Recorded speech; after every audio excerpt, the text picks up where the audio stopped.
Sports. We are Fox. We are Arizona.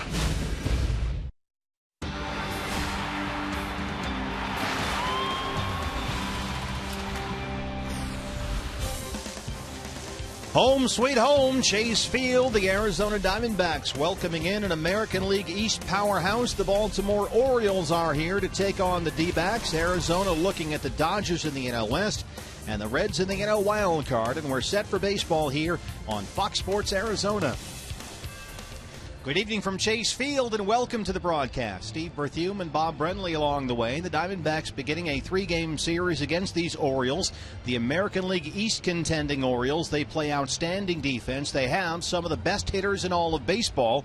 And BB, that includes their outstanding first baseman Chris Davis, who has put on a power display over the course of this All-Star season. You may remember earlier this year we compared Paul Goldschmidt to Joey Votto of the Cincinnati Reds, two of the best first basemen in the National League. Well, today we're going to get to compare Paul Goldschmidt to the, at least offensively, the best first baseman in the game right now. They call him crushed. Chris Davis, 42 bombs, 109 runs driven in. He's slugging nearly 700. He's doing it all on the field. And you talked about the hitters in this lineup. They have a lot of guys that get on base, and Chris Davis has been there to clean up the mess. Not only does he hit home runs, he hits tape measure home runs. That was a big one he hit in San Francisco over the weekend. Of course, so the Diamondbacks have their own candidate in Paul Goldschmidt. Yeah, his home runs just barely clear the fence. But Goldie's been carrying this offense all season long. A little bit of a struggle since the All-Star break, but the hits he has had have been big ones, and hopefully some more big ones from Goldie tonight. And the Diamondbacks have Wade Miley on the mound. He'll take on newcomer Scott Feldman, the first of three between the Diamondbacks and the Orioles, almost to set for first pitch here at Chase Field. When we come back, we'll have the latest on some Diamondbacks news and notes, including a health update on Cody Ross. Cody, some big shoes to fill, a key bat now out of the lineup. Jody Jackson has the latest on how the D-backs will replace Cody Ross when we come back.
George Brazil guarantees the lowest price on a new AC system.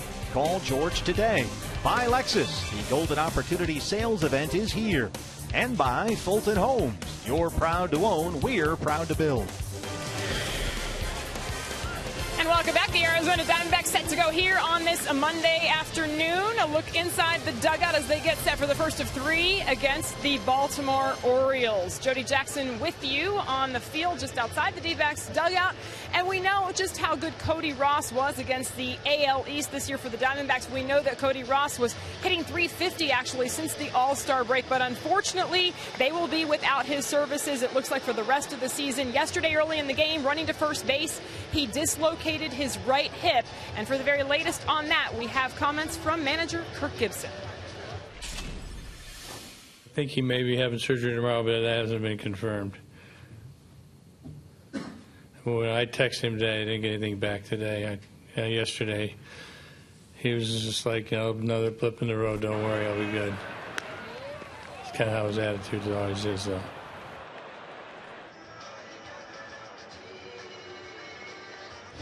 Cody Ross always with a positive attitude, but you could see just the look on his face, the pain that he was in at that time. And you heard from Kirk Gibson, he is likely to undergo surgery tomorrow. Gibson did not have confirmation on that. But again, it's a long rehab process. Gibson was asked if he'll be ready to go in the spring. He said, yes, hopefully that is the case. So best wishes to Cody as he recovers from what Gibson called a traumatic injury. Well, as we get set for tonight's matchup, Wade Miley goes out there. He has a string of 12 straight games, giving up 3 runs or less. He will face a difficult Baltimore Orioles lineup. The challenge tonight for Wade and the D-backs.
Diamondbacks and Orioles, D-backs 2 over 500. They begin playing tonight. 7.5 games behind the Dodgers for the NL West lead. 5.5 games behind Cincinnati for the second National League wild card. The Orioles come into tonight 4.5 back of Boston for the American League East lead. A win for Buck Showalter's Birds would put them at 14 games over 500. And that would tie a season high. This is a very powerful offensive lineup here, Bob. They have a player in Manny Machado who leads the majors in doubles. They have a player, Chris Davis, who leads the majors in home runs. Yeah, here's how Buck's going to line them up tonight. Nick Markakis at the top of the order. Manny Machado in the 2 spot. Adam Jones in the 3 hole. Chris Davis batting 4th. J.J. Hardy, former National Leaguer, hitting 5th. Matt Wieters, the switch hitting catcher, hitting 6th. Steve Pearce, former Pirate, hitting 7th. Brian Roberts, the second baseman, hitting 8th. And former Chicago Cub Scott Feldman on the mound tonight for the Orioles. Wade Miley, 26-year-old left-hander from southeastern Louisiana, his 24th start. He has been very good lately. In fact, he's now allowing fewer hits per 9 innings than he did last season when he was an All-Star and Rookie of the Year runner-up. Nick Markakis leads it off for the Orioles, first of 3 versus Baltimore at Chase Field. Look at these numbers for Wade Miley since July the 1st. 5-1 over his last 7 starts. The ERA barely over 1.5. In fact, since July the 1st, no National League pitcher has won more games than Wade Miley. That includes Clayton Kershaw, who dazzled for the Dodgers last night against Tampa Bay. Boy, Wade was really good last time out against Tampa Bay. 7 strong innings, gave up only 5 hits and 1 run. Pulled the plug on him a little bit early in that ball game, had a comfortable lead, got him out of there, hopefully to save some innings. He falls behind Markakis 3-1. Ted Barrett, the crew chief, is the plate umpire tonight. And one thing about this Orioles team, they've played 13 games over 500 this year against right-handed starting pitchers, and even 500 against left-handed starters. They hit like an American League East team, and they play defense like one of the best teams in baseball. The pitching has been the Achilles heel. They went out and got Feldman, who starts tonight. They went out and got Bud Norris, and they've done the best they can. High chopper to Goldie at first, and Markakis avoids the tag. Very slowly hit. Not a whole lot Goldie could do there. Boy, the timing of that play was such that Goldie had to make an instantaneous decision, either pick up that ball and try to apply the tag as Markakis ran by, or let it go and hope it goes foul. Really didn't have enough time to flip to anybody covering the bag. Wade Miley was late getting over there, as was Aaron Hill from his position at second base. Just an unfortunately placed chopper down that right side for Markakis. Brings up Manny Machado.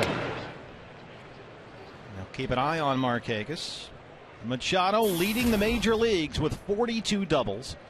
In fact, only Adrian Beltre and Miguel Cabrera have more base hits in the big leagues this year than 21-year-old Manny Machado. Down the line in right and foul. 21 years old. In fact, he just turned 21 last month, and he is already a bona fide superstar. How about this? 1 year ago today was named the American League Co-Player of the Week. His first week of eligibility, and the youngest Player of the Week winner in the 10-year history of that award. I got a feeling he's going to win a few more of those. They are excited about this guy, 21 years old. From Brito Miami Private School, the 3rd overall pick in the 2010 draft. He was picked right behind Bryce Harper and Jameson Tayo. 1-1 to Machado. Markakis off first. Just underway at Chase Field. By the glove of a diving Aaron Hill. Markakis had to hold up. Parra has trouble corralling it out there in right, but the first 2 have reached here for the Orioles.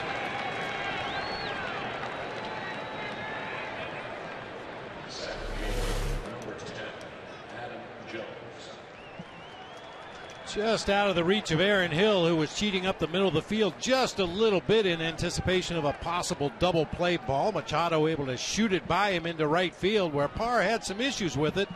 Looked like he was almost hoping that Markakis would try to go to third base, but the Orioles have a scouting report on Gerardo Parra and his arm in right. Adam Jones. Told you these guys can hit. He's right behind Machado on the major league hits list. Slow roller to second. Hill, Gregorius, Goldie. They turn the double play. Markakis to third.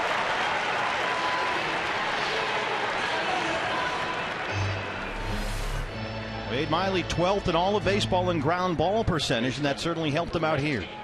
The ball took a little bit of a squirrely hop to Aaron Hill right there. Kind of got up in his midsection, but he was able to find the handle and shovel it over to Didi, who completes the double play easily. In steps the Major League's home run leader. This is Chris Davis.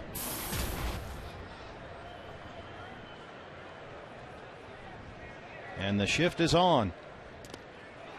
That gets through Will Nieves, and Markakis will score easily. It's 1-0 Baltimore.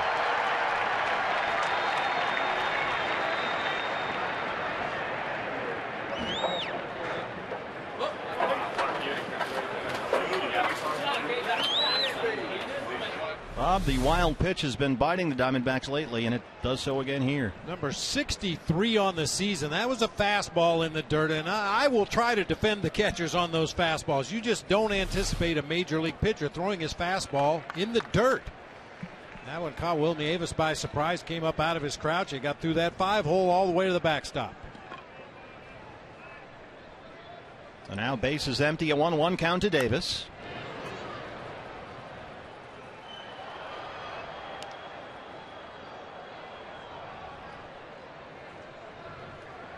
He can produce.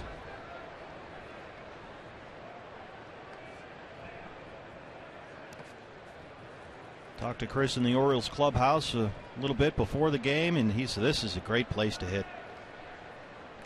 He was excited about coming into this ballpark and hitting, which is not good news for the Diamondbacks, the way he's been going this year. Watching him take batting practice today, he was hitting baseballs to parts of this ballpark that we haven't seen baseballs hit to this year. My Ram truck out there in right field was in danger today.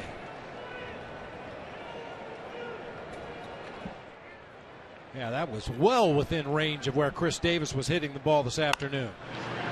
Hold to first. Goldie will call off Miley and take it himself. And that's the inning. But the Orioles scratch across a run. They take a 1-0 lead. CenturyLink, your link to what's next. Coming up for the Diamondbacks, it's the leadoff man, A.J. Pollock, who had a big day yesterday.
After Cody's hip injury yesterday, A.J. Pollock back at the top of the Diamondbacks lineup against Scott Feldman and the Orioles here. Bob, this is certainly more a defensive-oriented lineup than offensive. And a little bit of speed at the top with A.J. Pollock leading off. Adam Eaton hitting second tonight. Paul Goldschmidt in his customary 3 spot. Aaron Hill, Martin Prado, Gerardo Parra make up the middle of the order. Will Nieves, Didi Gregorius, and Wade Miley at the bottom. 6'7" right-hander Scott Feldman, longtime Texas Ranger who began this season with the Cubs and is now an Oriole after a trade last month. His 22nd start this season, just his 7th with Baltimore. Those are his American League numbers. He has lost his last 2 starts. A.J. Pollock leads it off for the Diamondbacks. Now, Feldman was actually really good for the Cubs earlier this year. When they were struggling mightily, Feldman was one bright spot, which is why he got traded.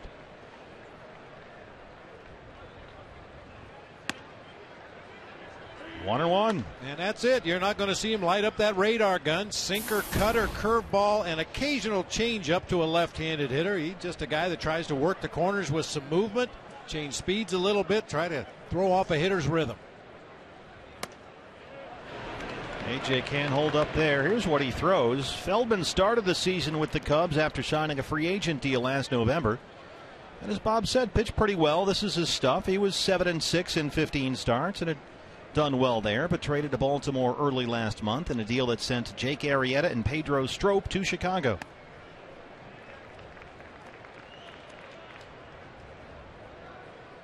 A.J. Pollock coming off a 3 for 5 in yesterday's loss to the Mets. He scored twice from the leadoff spot.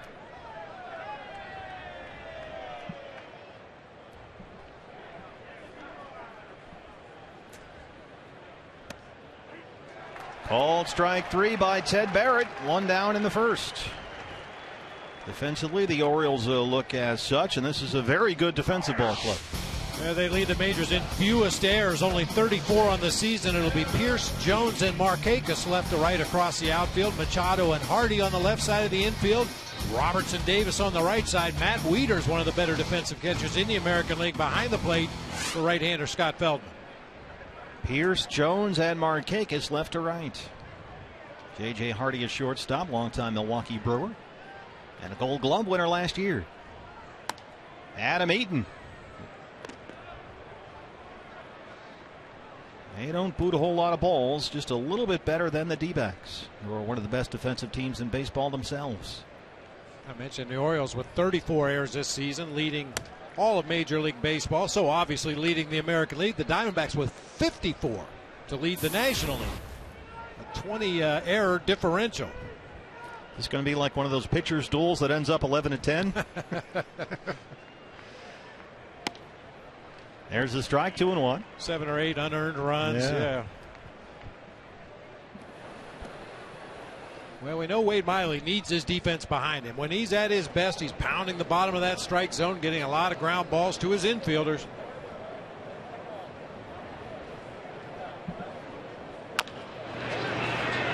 First base, that's Davis. 2 down.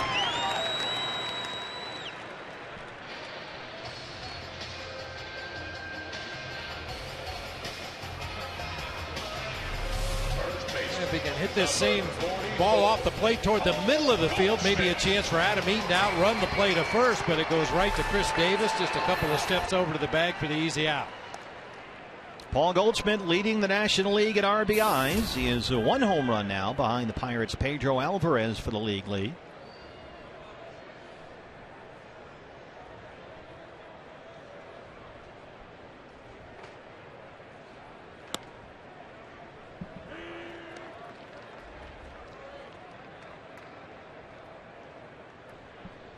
Oh, and 1.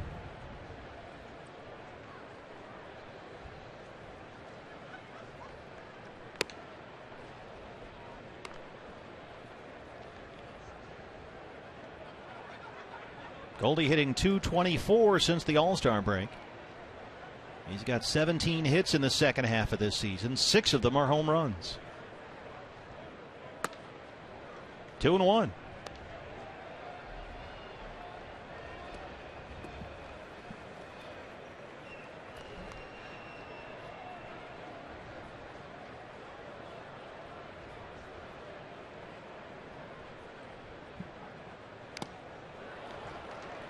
Hey fans, a reminder, every time a Diamondbacks player hits a home run this season, Fulton Homes donates $150 to the Central Arizona Mountain Rescue Association. 2-2 to Paul Goldschmidt.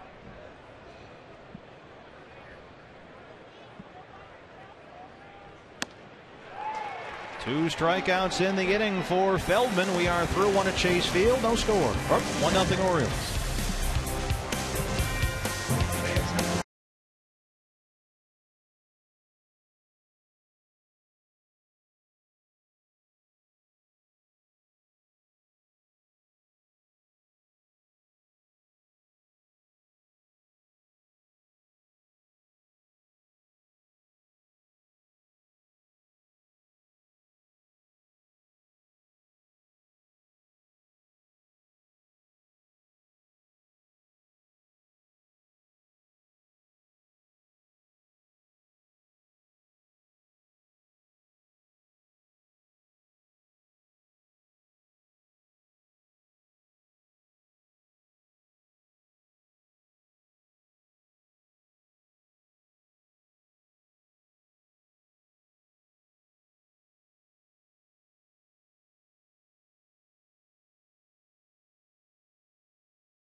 Diamondbacks 1-0 as we start the top of the second inning.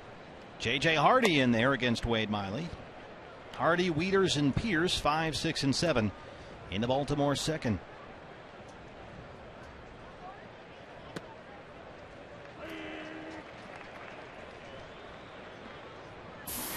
J.J. Hardy, another guy that can hit in this lineup, 252 and 21 home runs. Always desirable when you can have one of your middle infielders also be a power threat. J.J. Hardy has done that over the last few years.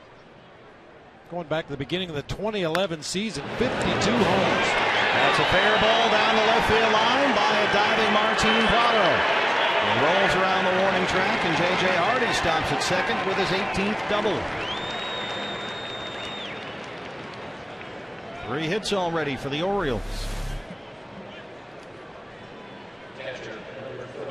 Not a bad pitch down in the zone. Got the desired result, a ground ball. Unfortunately, right down at third base stripe past the diving Martin Prado.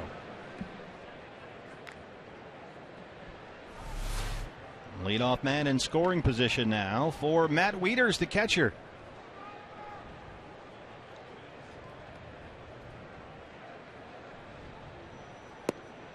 Wieters not exactly your prototypical catcher. He's a switch hitter, and he's a big guy, as you see here, 6'5", 240. Long and lean, very flexible. Watching him defensively behind the plate in that top half of the first, he kind of collapsible. He really folds up into a small target back there behind the plate. He is one bat in this lineup that is slumping a bit. He's sitting under 130 over his last 14 games, and there are 235 on the year.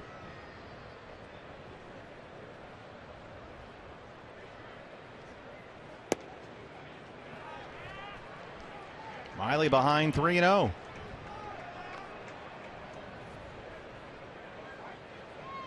Wade gave up 2 singles in the first, got a double play ball to move the leadoff man Markakis to third, but then Markakis able to score on a wild pitch. And now there's a 4-pitch walk to Wieters after the double by Hardy.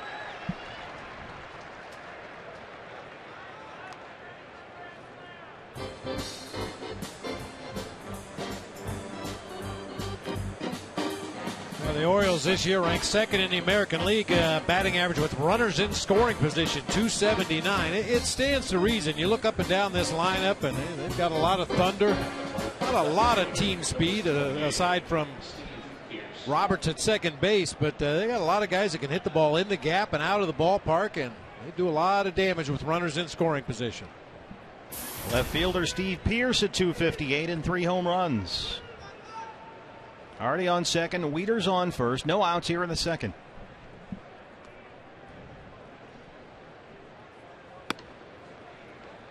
Oh, 1. Steve Pierce, just his 32nd game for the Orioles this year. He was out from the middle of June until July 31st. Had to be shut down with wrist tendonitis.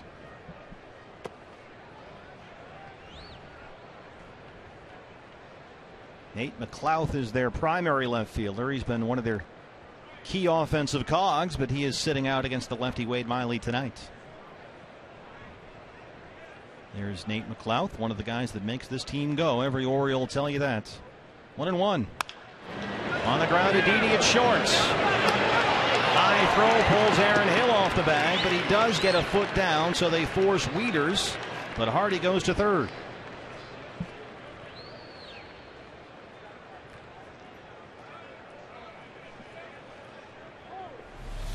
Now, Pierce does not run particularly well, but they lost any chance of the double play with the wide throw at second. Aaron Hill had to go back and make sure he got a foot on the bag to get the force at second base. You see he comes off initially, reaches back with the right leg just in time, but that wide throw eliminated any chance of getting the slow-footed Pierce at first. So they're on the corners, 1 out. Brian Roberts.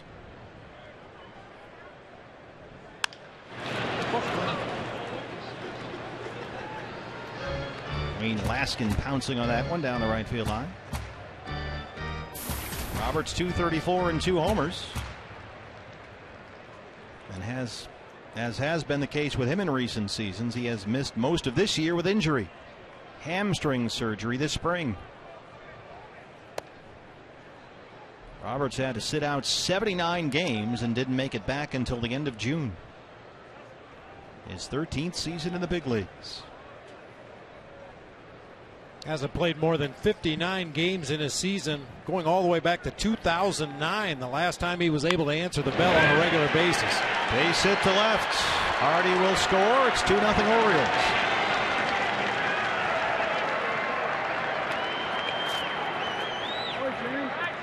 That's 4 hits already for Baltimore.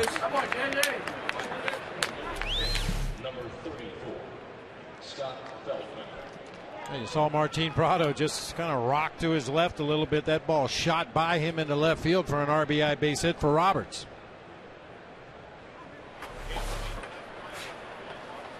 So 2 runs on 4 hits and a wild pitch. Pierce at second, Roberts at first. Still only 1 out, and Scott Feldman will bat. The pitcher up there, Goldie Wellen on the grass at first.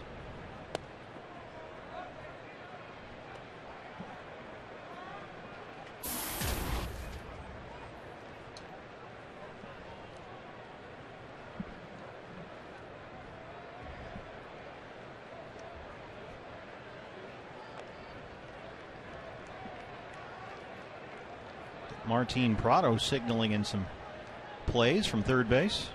Yeah, the bunt defense plays come from the bench to the third baseman, who then relays them to the rest of the infield.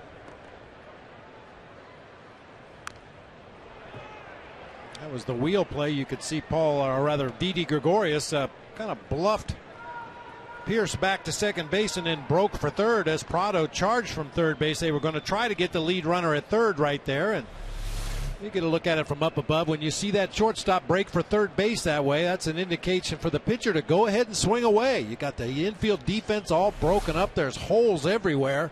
Becomes a very low percentage play to try to get a bunt down in front of those charging corner infielders. So Feldman did what you're supposed to do, and from his time in the National League, he's a good hitter, good bunter.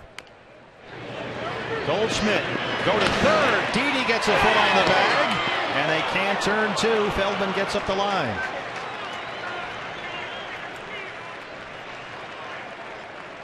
But to get the lead man as Pierce is erased for the second out.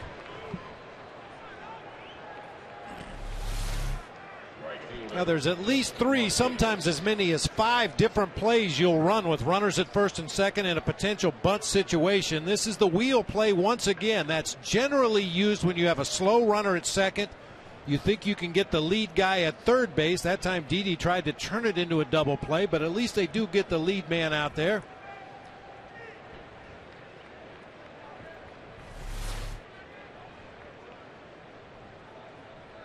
So Roberts at second, Feldman at first, 2 down. Here's the leadoff man, Nick Markakis. He singled and scored in the first.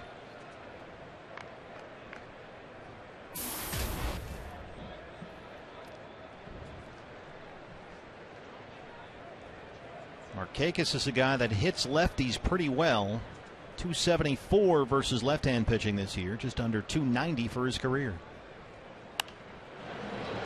1-1.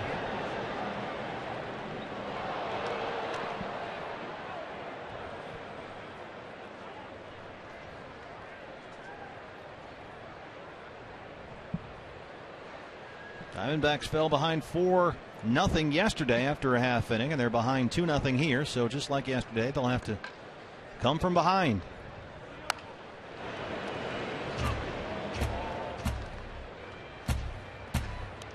Uh-oh. Noonan. Yay! Nice work.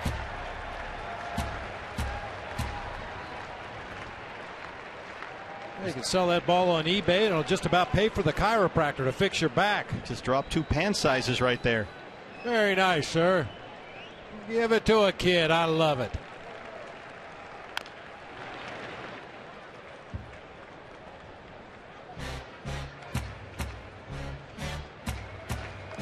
Nicely done, sir. Oh, he's giving away his glove. Be down there sitting in that section tonight. 1-2 to Markakis.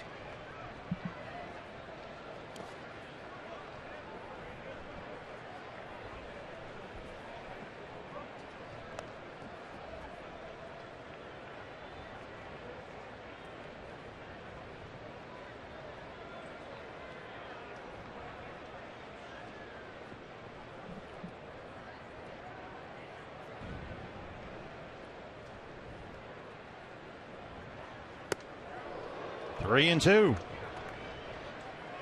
Manny Machado is on deck.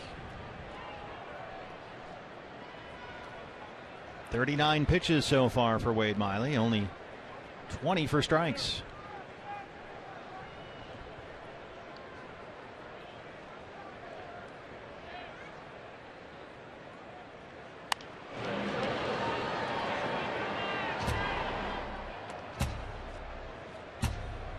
Three and two outs. Runners are off with a pitch.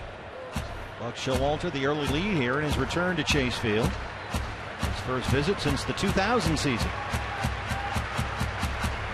Flanked by former Pirates manager and current bench coach for the Orioles, John Russell. A couple of familiar faces from Buck's days with the Diamondbacks on his staff. Right back to Miley. Orioles strand two, but they get another run across. We'll go to the bottom of the second. It is 2-0 Baltimore, and a nice job by this D-backs fan. Well played, sir. Well played.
And an NLS title during his 3 seasons as the Diamondbacks inaugural manager. And we go inside the Purple Vaults for a look at some history. 1999. Matt Williams recording the final out right there. I was in that clubhouse getting champagne poured on my head. Orioles on a long West Coast interleague road trip here. They swept 2 in San Diego. They took 2 of 3 at the Giants, and they are finishing with 3 against the Diamondbacks before heading home to Camden Yards. 2 strikeouts in the first for Scott Feldman. He'll face Aaron Hill, Martin Prado, and Gerardo Parra in the Arizona second. Number 2, Aaron Hill. See right there, the Orioles, Buck will tell you, life in the AL East is rigorous to say the least, but they've got a chance here to pick up some ground on the Red Sox. And the Rays, who have scuffled as of late, they lost 2 here, and they had a heck of a time over the weekend at Dodger Stadium. Aaron Hill leads off the second for the Diamondbacks, and this guy is on fire right now. 1-0.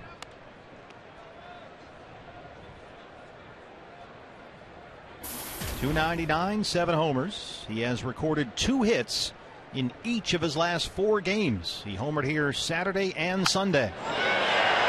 Do we hear Monday? Gone!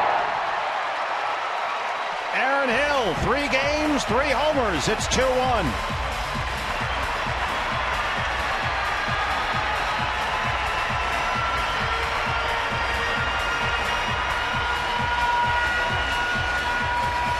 That's a Fulton home run and another 100 $50 goes to Central Arizona Mountain Rescue. Saturday, Sunday, and now Monday.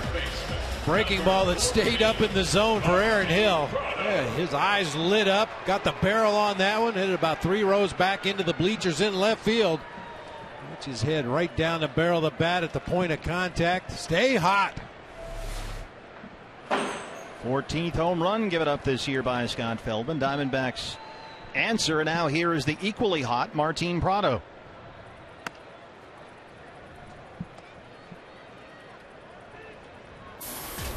Prado got 10 home runs on the year.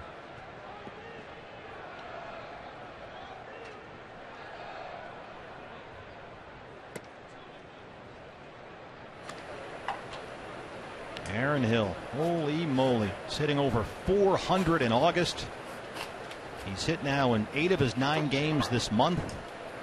Homers in 3 straight ball games. And Feldman now gives up the home run and falls behind 3-0 to Prado.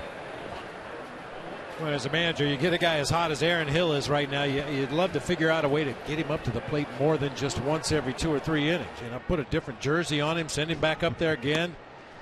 It'd be innovative. Well, you know, with Buck in the other dugout, that's never going to happen. You can't slide anything by Buck Showalter, but that's how good you feel about Aaron Hill at the plate right now. You know something good's going to happen. You want to see him up there every inning. Ball 4. A home run and a walk to start off the second.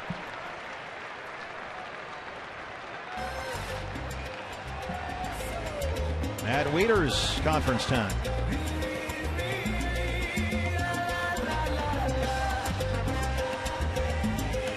Hey fans, D-backs 2014 season tickets are on sale right now. And remember, season ticket holders, they get to choose the best seats for the lowest prices with a new 12-month flexible payment plan. And when you buy now, you get priority to purchase postseason tickets. So buy or renew your 2014 Diamondbacks season seats. Call 602-462-4600 or log on to dbacks.com/tickets. Gerardo Parra.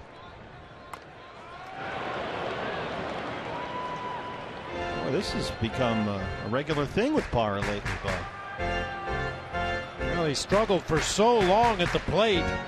I think he's going to try to do everything he can to jumpstart his offense, bunting his way on, showing bunt, and then trying to slap the ball by those corner infielders. Just take advantage of your strengths. I think Gerardo's a really good bunter and probably doesn't do it often enough.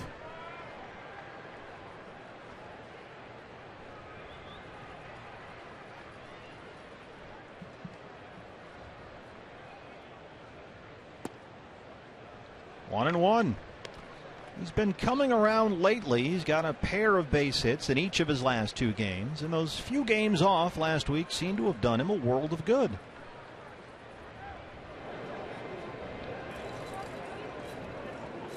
From behind home plate at Chase Field. A lot of offense already, bottom 2.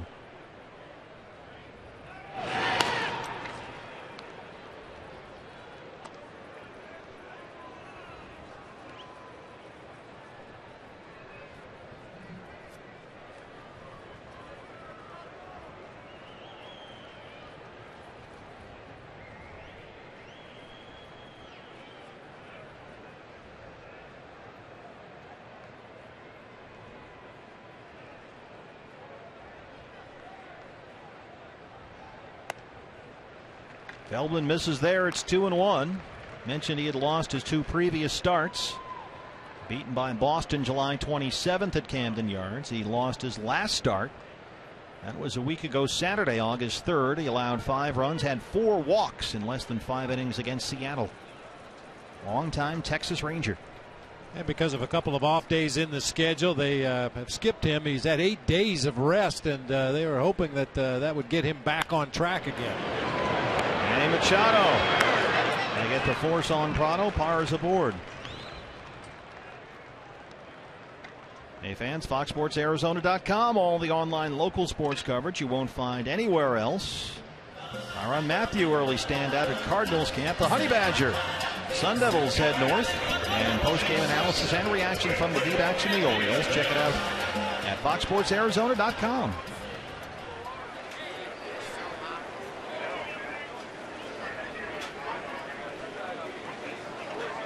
Ramtrucks.com pool. Some folks enjoying the water back there, others watching the game. Well, it's a good night for it. I mean, that's the thing. You can actually get in the pool or the hot tub out there and watch the ball game. There's a television monitor out there. They can keep track of the game on the field. Always with an eye toward home run balls coming that direction. Ball one to Will Nieves. Will at 358. And he has hit in 3 straight games and 8 of his last 9. Had the day off yesterday. Tuffy Gozawish was behind the plate. And Nieves back in there today. So Miguel Montero doing some hitting earlier down in the field. That was a good sign. Got some catching work in down in the bullpen with bullpen coach Glenn Sherlock before the game. Had to feel good to strap the gear back on again. Well, he spent the whole day yesterday fixing that glove.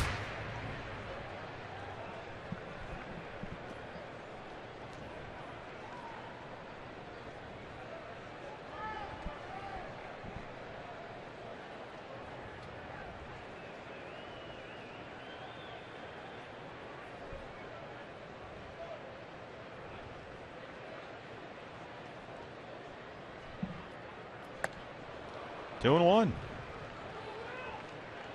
Will Nieves having a career season at the age of 35. He's been around since 2002. In and out of the major league since then. His busiest seasons were 3 in Washington with the Nationals, 2008 through 2010. And when he was in D.C., Will played about 60, 70 games a year, but never hit higher than 261. But in 45 games so far with the Diamondbacks, he's hitting about 360. What a season. 2 and one.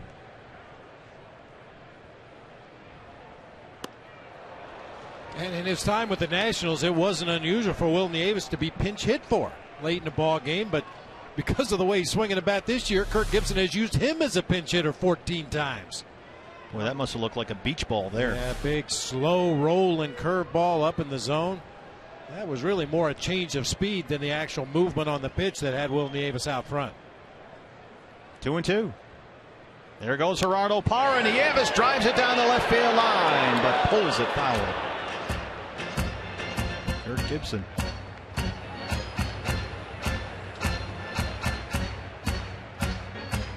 Boy, that was executed nicely with Parra off on the pitch and Nieves driving it into left. Just couldn't keep it fair.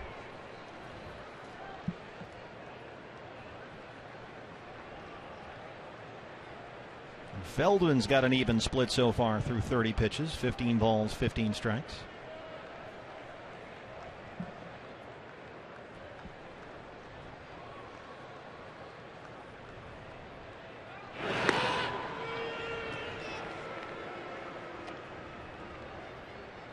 Parra could probably get an extra step or 2 on his lead over there. Feldman doesn't have the quickest feet in the world on that pickoff move to first base. Tries to make up for it by making firm throws over there to Chris Davis, but you can get a pretty good lead on him over there at first base.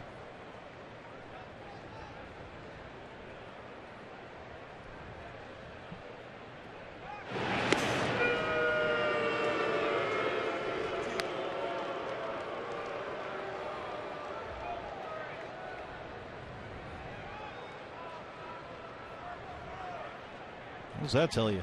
Well, it tells me, once again, he doesn't have a great pickoff move. The base stealers recognize that rather quickly, and they're able to take an extra step or 2 on their primary lead, get that jump that they need to steal a base.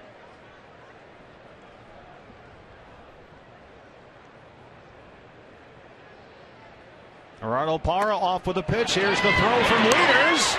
And Gerardo Parra has it stolen. His 8th stolen base this season. And the Diamondbacks have the tying run in scoring position here with 1 out. And that is on Feldman out there on the mound. Wieters got that ball on the outside part of the plate, got rid of it quickly, made a strong throw, just not in time to get Parra at second base.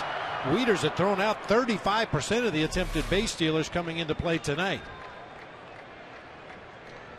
He's one of the better defensive catchers in baseball, certainly in the American League. So it's 3 and 2 to Will Nieves.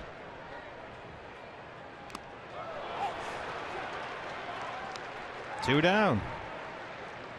Get the latest on the injury news. Here's Jody Jackson. Jody. Yeah, guys, you were just discussing Miguel Montero. He's been dealing with the bulging disc in his back and the inflammation that goes along with it. But he says he's feeling a lot better. He actually hit out on the field today with the group. And, you know, Kirk Gibson is hoping that Miguel Montero might be able to play somewhere at the end of the week. And, of course, he is going to be eligible to come off the DL very soon. And Willie Bloomquist as well. They're hoping he'll be able to get out there and play. Of course, Willie's chomping at the bit. So Miguel Montero getting healthier and healthier. Of course, catching is the big thing right now. Parra took off on the pitch. He'll come home. Feldman is there. And he's out at the plate. That ends the inning. And there's a discussion. Hold on. They're waving it off. Alfonso Marquez is ruling interference, the third base umpire. And here comes Buck Showalter. The ball, I don't know if it hit Didi or it hit off Wieder's glove. It caromed to the Orioles on deck circle. Parra, who was off with the pitch, just rounded third and came on in. And here's Buck and Alfonso Marquez. Yeah, right there. Hey, you've got to give the runner a chance to round that base, get out of the baseline. Machado just caught spectating that time, and the fact that Gerardo Parra made contact, that's all you have to do. Even though he was out by a wide margin at home plate, the interference by the third baseman Manny Machado gives Gerardo Parra an extra base. The Diamondbacks caught a break there. Big time break. Do you agree with the call? Yeah, I absolutely agree with Alfonso Marquez. That's the right call to make. Yeah, you have to give that runner room at the baseline. He's entitled to the baseline unless there's a play at that base. There was no play at third base that time. Machado clearly standing in the way. It's very important that Gerardo Parra make contact with Machado, which he did. Obstruction is on the fielder. Interference is on the runner. And Alfonso Marquez said that there was some obstruction on the part of Manny Machado. One more look. You see right there, standing on the bag, nowhere for Parra to go except to make contact with the defender. Well, Buck may be arguing that Parra wasn't trying to go home, but you could clearly see on that play he rounded the bag at third with every intention of trying to score. And so the tying run in any case comes across for the Diamondbacks.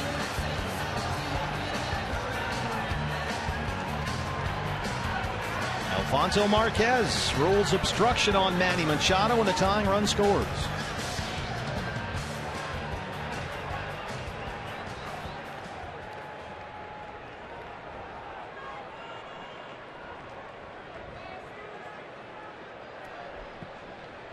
It's a 1-0 count to Didi Gregorius in a 2-2 ball game. Now it caromed off Matt Wieder's glove. It didn't hit Didi. It sounded like it might have hit his bat or part of Gregorius, but you'll see the ball goes off Wieder's mitt right there, and that sent it over to the on-deck circle near the Orioles dugout. And Parra off with a pitch is granted home plate. So you score that, a stolen base on third for Parra. He scores on obstruction. So he steals 2 bases in that inning. And because of the obstruction, Manny Machado will be charged with an error down there at third base.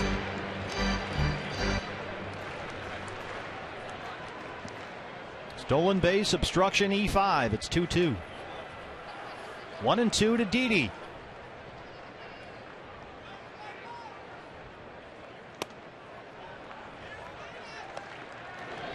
Number of pitches up in the zone here to Didi Gregorius. Apparently the scouting report that Scott Feldman and the Orioles have come up with against the Diamondbacks shortstop is to try to get him to chase high fastballs.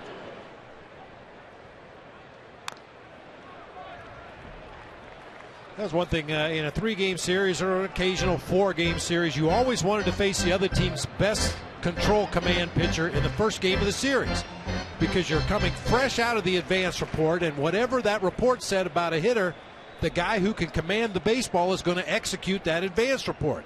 You see Feldman throwing a lot of high fastballs. We'll watch the rest of the series and see if other Oriole pitchers try to do the same to Didi. Up the middle, and Didi beats it out. J.J. Hardy couldn't quite get it out of the mid on the transfer, and Gregorius is aboard. Slowly hit ball. He might have had a shot at him, but he just couldn't get it out of the glove. And when he misses on that first grab in the glove to find the handle on the ball, that just throws off the rhythm of the play. Now he's got to rush his throw. Nearly fired it in the dirt to Chris Davis. You see right there, just didn't have a good handle, had to re-grip in the glove, and that's all the time Didi needed to hustle down that first base line, get himself an infield hit. Wade Miley. Actually, it's been ruled an error. It was a hit a moment ago. They just changed it. And we talked about the defense. That's a Gold Glover out there at short, and Miley lines it into center. Now that's a base hit.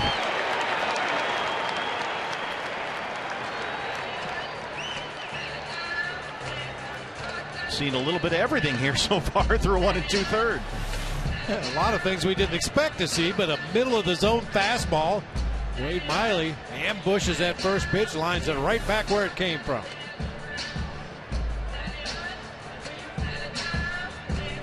Rick Adair's out there for a conversation.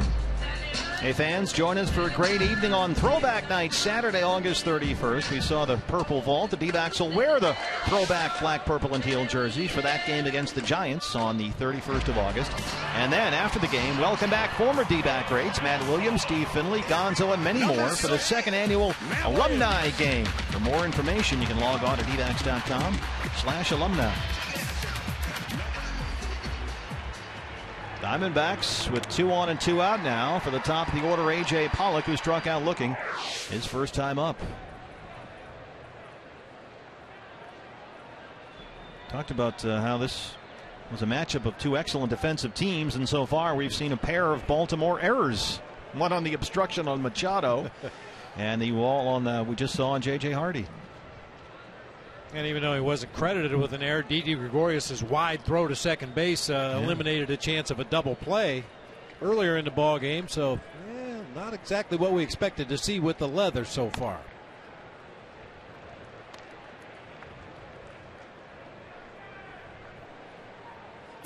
AJ back in the leadoff spot tonight. Had a big day batting leadoff yesterday. 3 singles, he scored twice. Now, the Orioles have only made 3 errors in their last 19 games, 2 in this inning.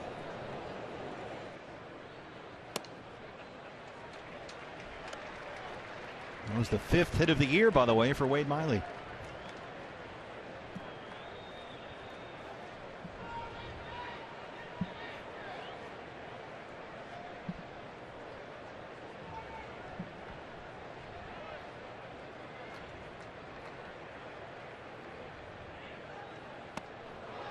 Boy, that's been an effective pitch for him. Those just hanging nothing balls. They're jumping out of their shoes. Yeah, serves the purpose of a real good changeup. I mentioned he'll throw an occasional straight change to a left-handed hitter, but he uses that curveball and changes speeds on it to the righties to affect that off-speed pitch.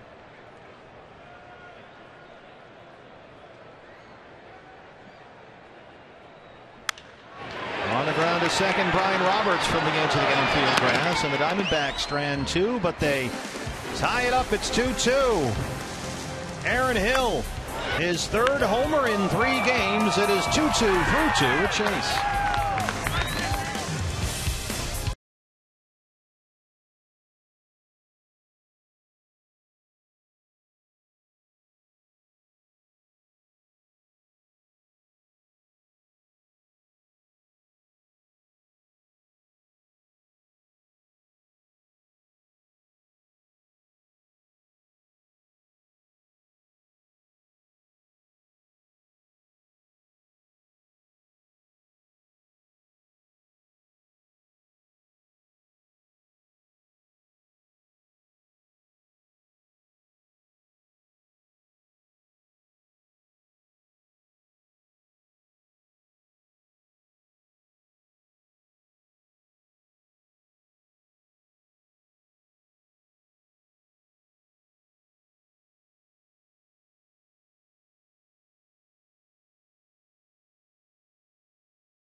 Major League Draft. First pick overall, Bryce Harper. The third pick overall, Manny Machado.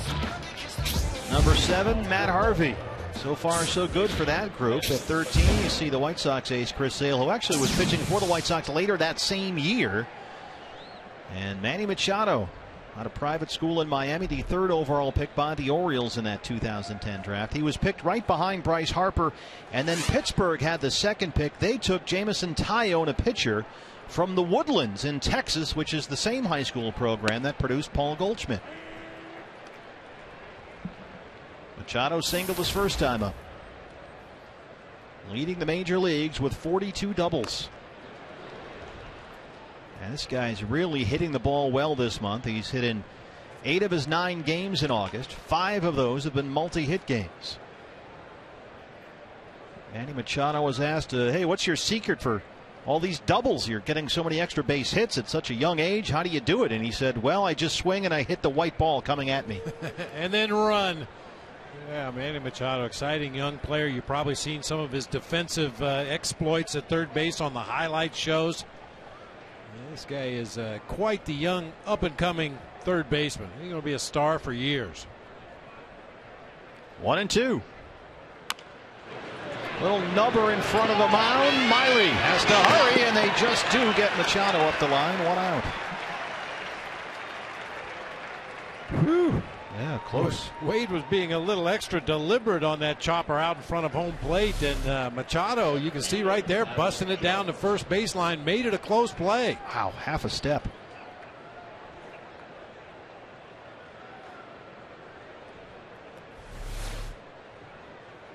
Be careful with Adam Jones. He is having an enormous month of August. He's hit in 9 straight games this month. He's batting .472 in August.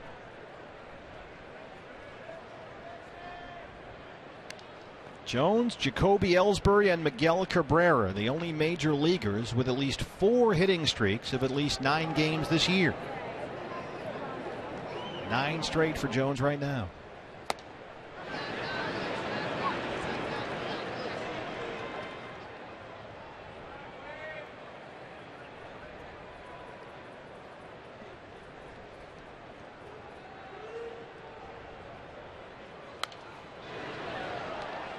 Three-time All-Star is Jones. Got his first start in the outfield for the American League this year. Garnered nearly 7 million votes to become one of the 3 starters in the outfield for the American League.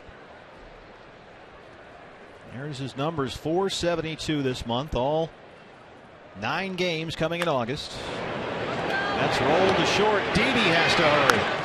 Jones busting it up the line, but that's the second out.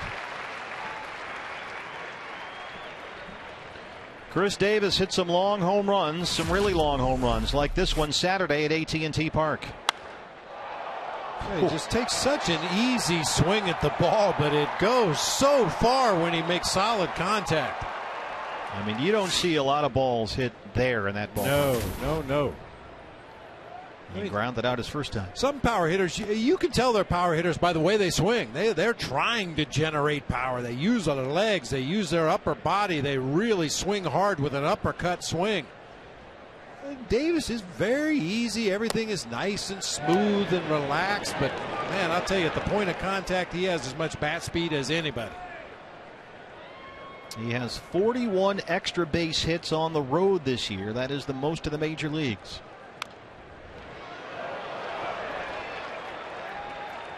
I like the idea so far. Wade Miley trying to crowd him inside. Big, strong guy like this has power to all fields. Don't let him extend his arms. Try to take some of that power away. Just misses there. It's 1-2. Davis hitting only the home runs by direction. He's hitting .245 against left-hand pitchers this year. He crushes righties. 11 of his 42 homers this year against left-handers.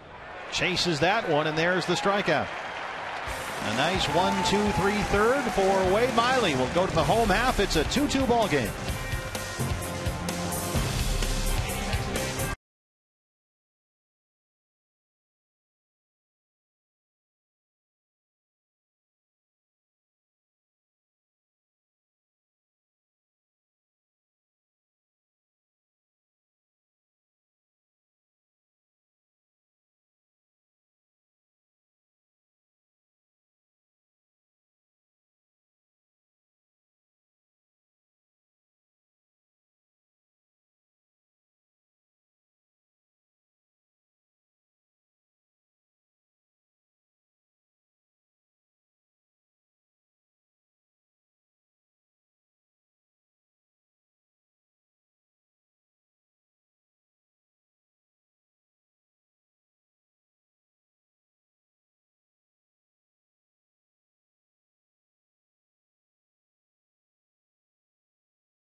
Thank you, Don. That's not good news for the Diamondbacks, who began the day 5.5 games behind the Reds for that second National League wild card.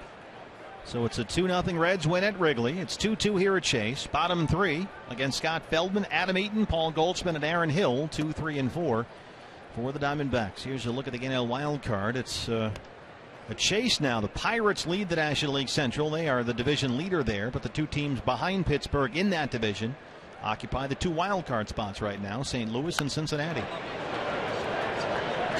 So D-backs fans, you're checking the Reds game every day. How's Cincinnati doing? Who are they facing? Where are they?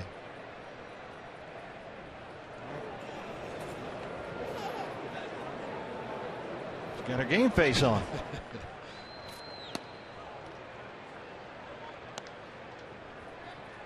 Where they continued, Bob, to take these wild swings at some of this soft stuff. Usually the best approach against a soft tosser is to really let that ball get deep to the point of almost feeling like the pitch is by you, and then slap it to the opposite field. If you start swinging aggressively against Scott Feldman, he'll just take a little more off, get you further and further out front. Crafty righty. 2-2.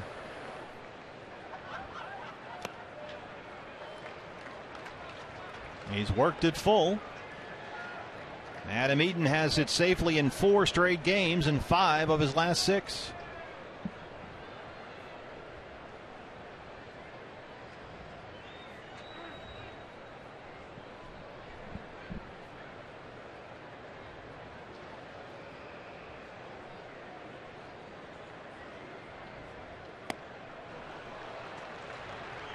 Fourth strikeout for Feldman, 1 down in the 3rd.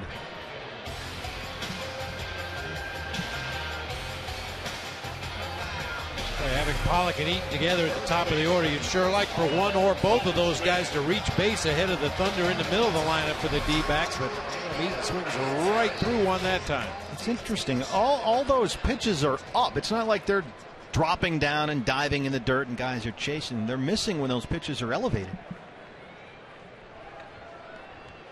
Goldie struck out his first time.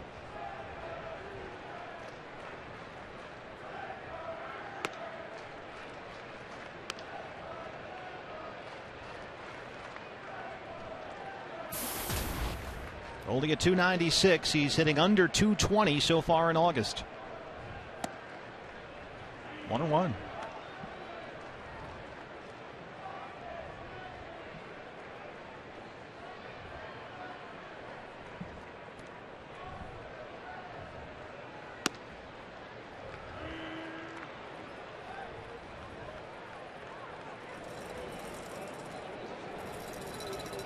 Popular shirt here.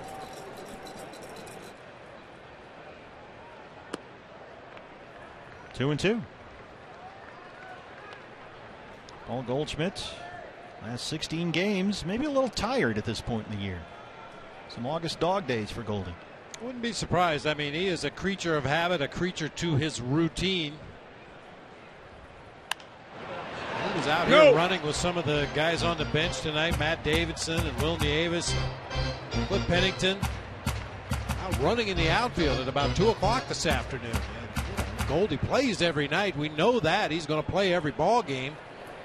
I think at some point maybe Gibby's going to have to rein him in just a little bit. Save some of that energy for game time. He strikes out for the second time. 5 strikeouts for Feldman. Here comes Aaron Hill. That brings up our Ram Trucks tools of the trade. Aaron Hill homered in the second inning. So that's 3 games, 3 home runs. It starts Saturday. One off Zach Wheeler of the Mets. And then yesterday, he homers in the 3rd. Jonathan Neese. And then tonight in the second off Feldman. 3 games, 3 homers. He's had 4 straight multi-hit games. If he find another way to get a base hit tonight, it'd make it 5 straight, which would be a career high. He's just red hot, rolling right now. We were talking about Goldie getting a break. Remember when Aaron Hill returned from that hand injury at the end of June? His timing appeared off a bit, looked fatigued. Kirk Gibson thought he needed a break. He was hitting under 250 in his first 24 games back and Maybe sat him down for a game, then pulled him out of the next game. Said, yeah, he needs a blow. He looks a little bit, looks like he's fighting it, just needs a break.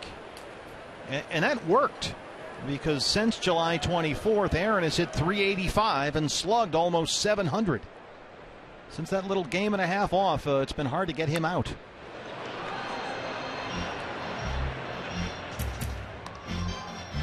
That's part of your job as a manager. It goes along with the gig to try to figure out how to best motivate each player, how to read those body language signs that maybe a guy's getting a little tired, maybe needs a day off.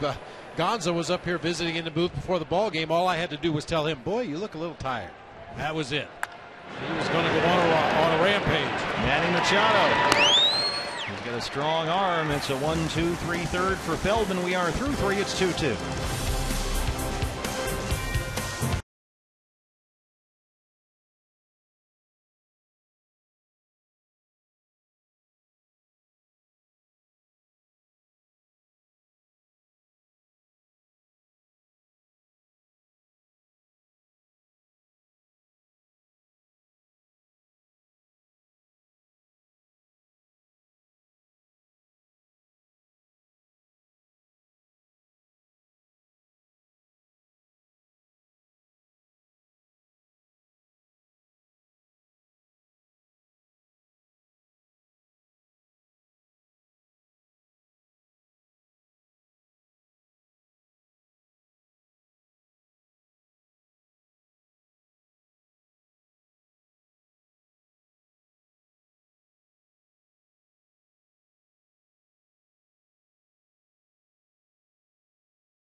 And Diamondbacks at Chase Field. And fans, the D-backs and Fox Sports Arizona are teaming up to select the next D-backs legend to be honored at the Legends Entertainment District here in downtown Phoenix. And fans, you can vote now at foxsportsarizona.com for D-backs legends: Bob Brenly, Steve Finley, Matt Williams, or Curt Schilling. And then tune into the pregame show August 31st for the unveiling of the newest D-back legend. Well, the last time I saw Steve Finley, he certainly looked like he could still play. We know Matt Williams can. Curt Schilling, not so much, and my days are long gone. A mile high to left, Adam Eaton. JJ Hardy is retired, 1 out in the 4th. The reason we know Matty can still do it is because we saw him again today taking batting practice off of Charlie Nagy well before the team came out on the field. And you know, Buck observed this, actually. Buck Showalter, because he heard about this, came out and saw Matt Williams taking some BP and talked to Jody about it. Jody. Yeah, no question about it. You know, Buck Showalter reminiscing about his times here, and he noted just the stadium and everything. He noted a couple of guys over there, Glenn Sherlock, who he brought over here in '98, and Matt Williams. He saw him taking batting practice. He said, you know what, he looks pretty good. He could possibly DH, in fact, you know. So it was interesting hearing his comments and Buck Showalter reminiscing about his times here as the first manager of the Diamondbacks. It's going to be quite an event. And my partner here is in the Final Four. Not to influence the voting. Steve Pearce.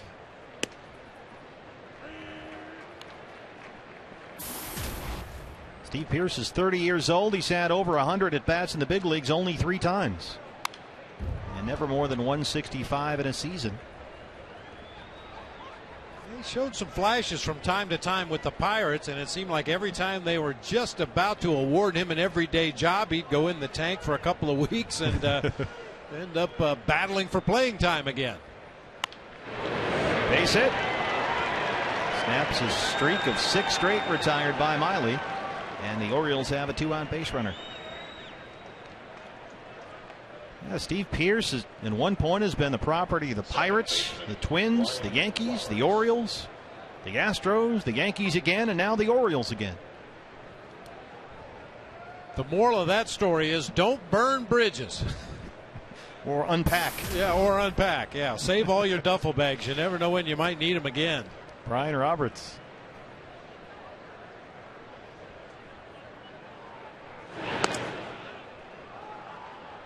That was interesting. Pearce didn't really dive back. He just kind of fell. He wasn't that far away to begin with.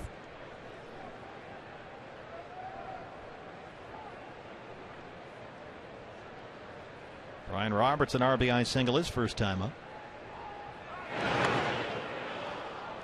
A little bit more of a dive that time. Yeah, a little bit more trouble reading the move that time. He was very late diving back to the bag at first. Wade's got his full Duck Dynasty beard going. He's ready for the new season. There's the strike, 0-1. AT&T Twitter poll time. What 2 teams will be the AL wildcards?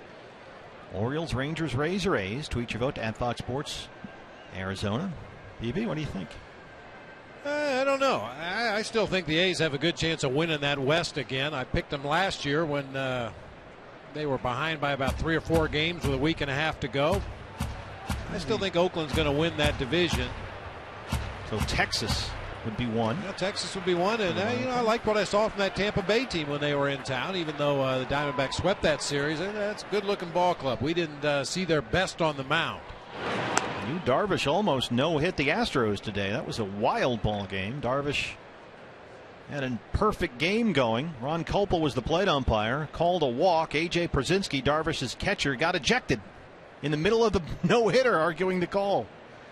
Darvish finally lost it in the 8th inning, gave up a home run. See, I blame that on Yu Darvish. His stuff is so good.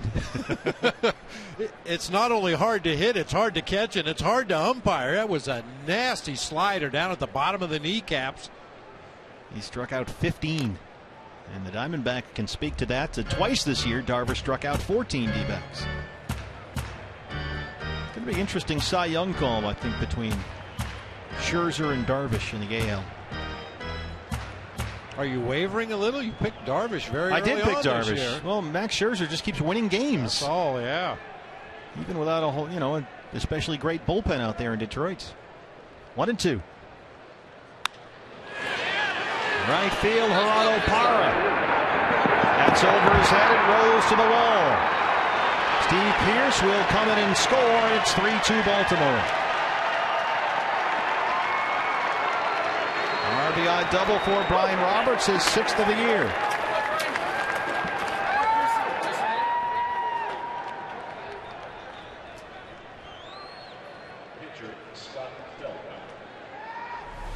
Two RBI out of the 8th spot in the lineup here tonight. Just a middle cut fastball. Didn't have much movement either direction.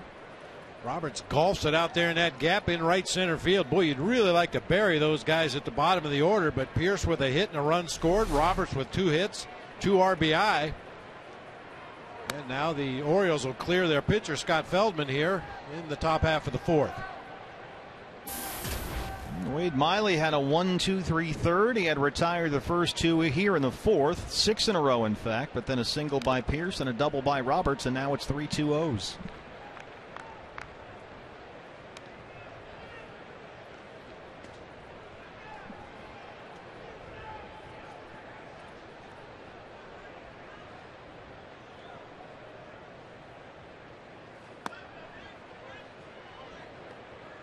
I mentioned it in his first at bat when he tried to put down a sacrifice bunt. The Diamondbacks were able to get the lead runner at third base on that play, so it'll go as a fielder's choice for Feldman. But this guy can swing the bat a little bit. Had a home run, a couple doubles, and 8 runs driven in his time pitching for the Chicago Cubs. Even hanging in there tough against the lefty. Is there a general book on pitchers hitting if you're a catcher? I mean, is there a scouting report for different guys, or you basically use the same plan all the time? Do that. That'll work. They strand one, but they get one. Bottom four coming up. It's 3-2 Orioles.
It's over. They're going to lose 16 in a row. Well, we've been saying that for the better part of a month and a half now. They can't do this forever. Well, maybe tonight's the night the worm turns.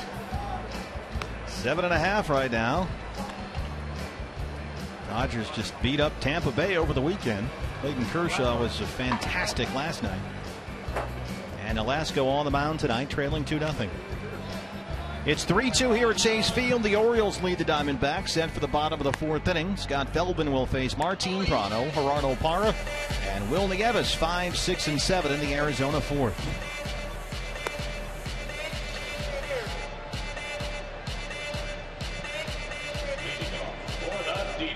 There's a guy, hey, it's his birthday. Try to get a home run from Gerardo. A little weird for Feldman, I imagine, Bobby. He said he's a pretty good hitter. It's not like he's never hit before, but, you know, hitting or ending an inning and then going back out and pitching is not part of his normal routine, pitching in the American League. Completely different rhythm to the game when you have to take your at-bats. And as we said, Feldman used to it from his time with the Cubs in the National League, but not what he's used to this year.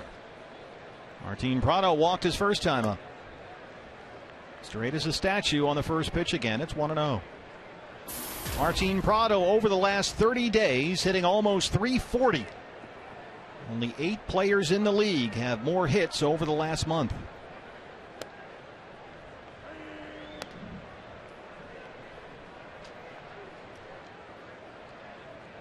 He's hit better than .350 since the All-Star break with 15 RBIs.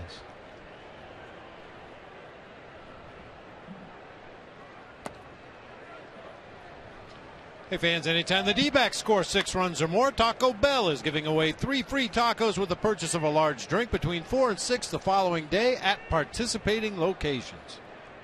Just be ready. That's all we ask. She's sitting on an aisle seat. You notice that?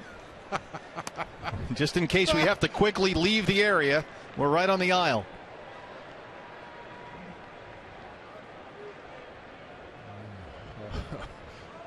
Didn't we have a guy here the other night whose wife was home on the verge of going into labor? At least he brought her along. There was a sign that said, "Don't go into labor again.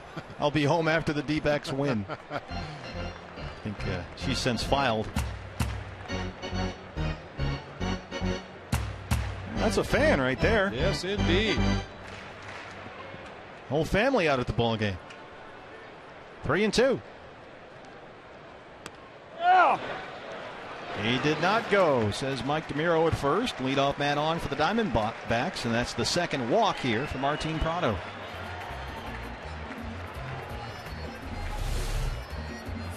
He's able to check his swing on that 3-2 curveball from Feldman. Upset with himself out there on the mound. His team just gave him the lead back with that run in the top half of the fourth, and then he promptly walks the leadoff hitter in the bottom of the fourth. Visibly upset out there on the mound. Gerardo Parra had an unusual trip around the bases his first time. He reached on a fielder's choice, stole second, stole third, and was awarded home plate on obstruction by Manny Machado. That was the tying run, made it 2-2. Third base umpire Alfonso Marquez ruling obstruction on Manny Machado and awarding Parra home plate. Ruling in his judgment that Parra would have scored had he not been obstructed. Just remember, obstruction is always on the fielder, interference is always on the runner.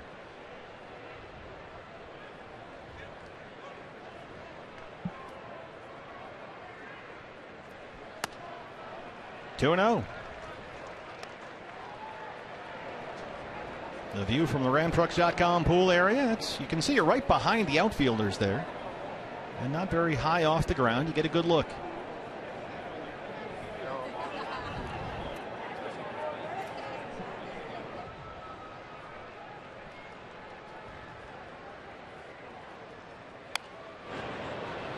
This was Gerardo Parra's trip around the bases in the second. He reached on a fielder's choice, then a clean steal of second. And he's in there. And then this was third. Watch the obstruction here right there. And Marquez awards him home, even though he's a dead duck at home plate. And Buck Showalter arguing there was no way he would have scored had he not been obstructed with, but Alfonso Marquez. And that's umpire's judgment, right, Buck? Yeah, apparently so. I think Buck had a good argument that time. I don't think Parra scores without the obstruction, but we'll take it. It tied the game 2-2 at the time. Orioles retook the lead in the top of this inning on a Brian Roberts RBI double.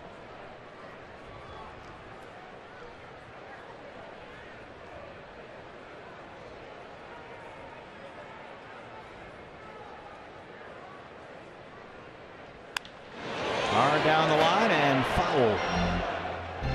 On pitch number 70 by Scott Feldman. He's not been terribly efficient. He's got 38 strikes and 32 balls. That's kind of part of his game plan too. Feldman is a guy that will nibble. We've seen it already in this ball game. When he's at his best, he's around the edges of the strike zone, giving the appearance of a strike. And by the time you make up your mind to swing at the ball, it drops off either corner of the plate. 2-2.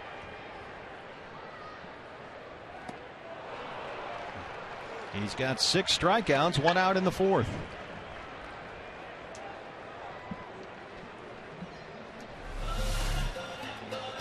There's a breaking ball that gives the illusion of the strike on the inside corner of the plate. By the time Parra pulls the trigger, the down and in movement of that curveball takes it right out of the strike zone. Will Nieves struck out his first time up.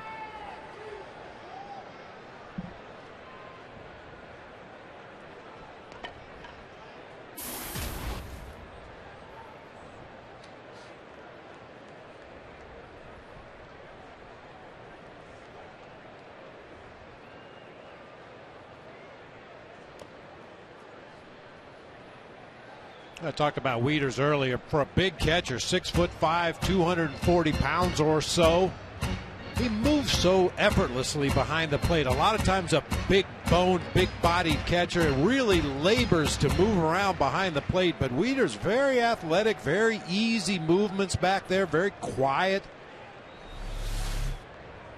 He just reaches across and picks that one on the backhand side. Anytime you pick a ball cleanly out of the dirt, you always look to the runner immediately to see if there's a pickoff play. Your natural instinct as a base runner when you see a ball in the dirt is to take that extra step or two off the bag. And when the catcher picks it cleanly like Wieters did on that last one, it invites a pickoff attempt. He has won the American League Gold Glove for catchers each of the last 2 seasons. Matt Wieters. 6'5", 240. 2-0. Popped up first base side. Davis near the dugout. Out of play. They got some big dudes on this team. And Davis is as big as a mountain out there, and Wieters is 6'5" catcher. Machado's a tall guy for a 21-year-old. Adam Jones, Markakis, some horses on this team. How about this for Wieters? He's one of just 3 players in Georgia Tech history to earn first-team All-American honors twice. The other 2, Jason Varitek and Nomar Garciaparra. Pretty good company.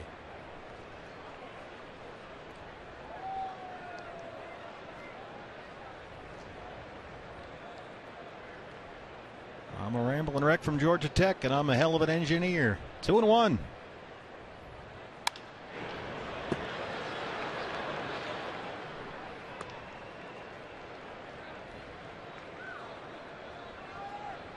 Will sit in 3 straight games.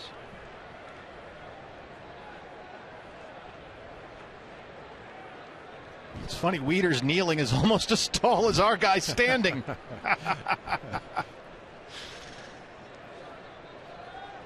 Will Nieves 5'11", 190.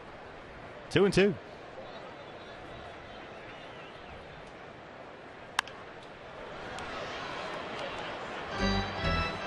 Will's good at this too. I think Goldie does this a lot, and Didi Gregorius for a young guy. Will Nieves can spoil his share of good pitches and force the other guy to throw more and maybe hang one. Drive up pitch counts.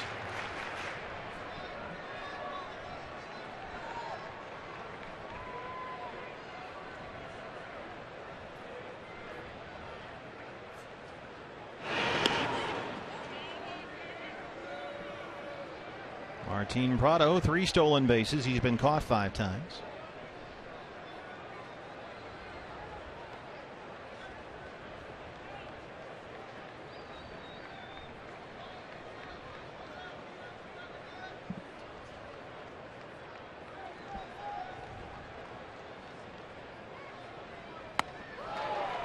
Chased another high one there. And that's 7 strikeouts now for Scott Feldman. Hey fans, the Fox Sports Arizona Fan Express, presented by Cox Communications and Fry's Food Stores, is coming to Chase Field September 15th, and you can be on board. Stop by this month's participating Cox retail store in Douglas, and you can enter to win 2 seats on the Fan Express bus, round trip transportation on the big Sedona Red Goldie bus. More information at foxsportsarizona.com. Here's Didi.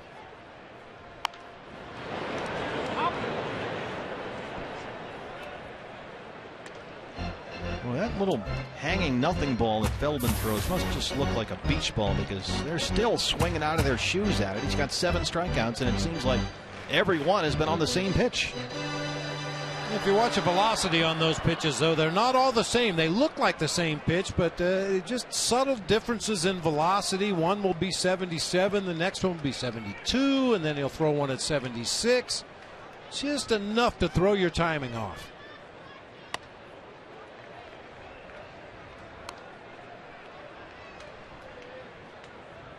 Didi reached on an error his first time. He's in an 0 for 18 right now.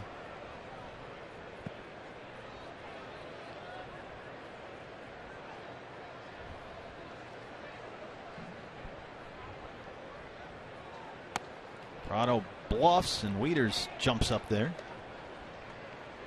A little tougher for a catcher with that left-handed batter in the box there. You can't really see the runner down there at first base. You have to really rely on your teammates and the guys on the bench to let you know when he's breaking for second base, and occasionally you'll get fooled like Wieters did that time. He is a big dude back there. 2-1.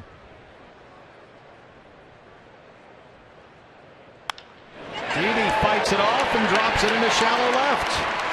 That snaps the 0 for 18. 2 on, 2 out for the Diamondbacks, and they can at least clear the pitcher.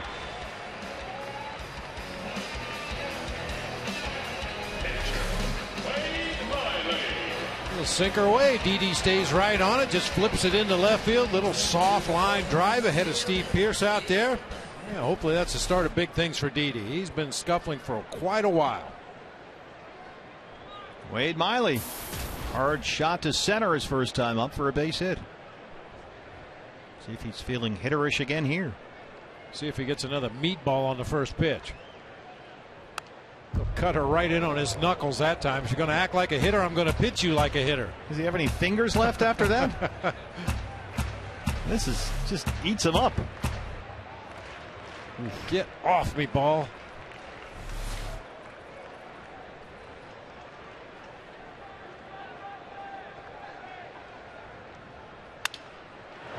Hold to first. Davis takes it himself. And the Diamondbacks strand 2. We are through 4. They trail the Orioles here 3-2. CenturyLink, your link to what's next. Due up for Baltimore. The top of the order, Markakis, Machado, and Jones.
Part by CenturyLink, your link to what's next. By Mazda, we believe if it's not worth driving, it's not worth building. And by Lone Butte Casino, you're in for more winning moments at Lone Butte Casino. Beautiful night to be out at Chase Field. Buck Showalter back in town as Orioles lead the Diamondbacks 3-2 on a very unusual game so far. We've had a run score and an obstruction call. Another Aaron Hill home run, a little bit of everything. You go back to May of '98 inside the Purple Vault. He walks Barry Bonds with the bases full. Forced in a run. And Brent Maine hit a line drive to Brett Brady out in right field, who had to go down to his knees to make the play. D-backs bring home the victory. Buck Showalter back for the first time since 2000. Nick Markakis leads off the 5th against Wade Miley. Nick Markakis hasn't homered in 40 games. June 24th was his last home run. He's still hitting. He's at 285 right now, but his power production is almost stopped completely. Rolls that one a second. Aaron Hill is there. That's the first out. Markakis' slugging percentage since his last home run is less than his on-base percentage. And in the 40 games he's gone without a homer, he's got only 6 RBIs. And so Oriole fans are wondering, what happened to Nick Markakis? He's been in the leadoff spot tonight. He came up as a 20-plus homer guy. Here's Manny Machado.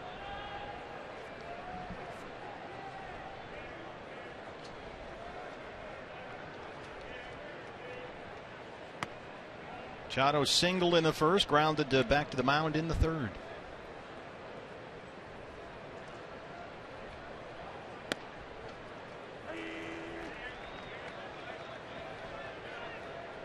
Machado has hit in, now 9 of his 10 games this month. 5 of those have been multi-hit games. Ramtrucks.com pool. Be quiet out there, no hijinks. That one is driven high and deep to left center field. A.J. Pollock That's one thing, Bob. You've got Eaton backing him up right there. This is as good a defensive outfield as maybe any major league team can put out there in terms of covering the gaps and the lines. Absolutely. I mean, all three possess great speed. They get good reads on the ball, take good lines to the baseball. And, you can afford to cheat a little bit one way or the other if you're A.J. Pollock, knowing that the other guy on either wing can cover just as much ground as you can. Eaton in left, Pollock in center, and Parra in right. Adam Jones 0 for 2.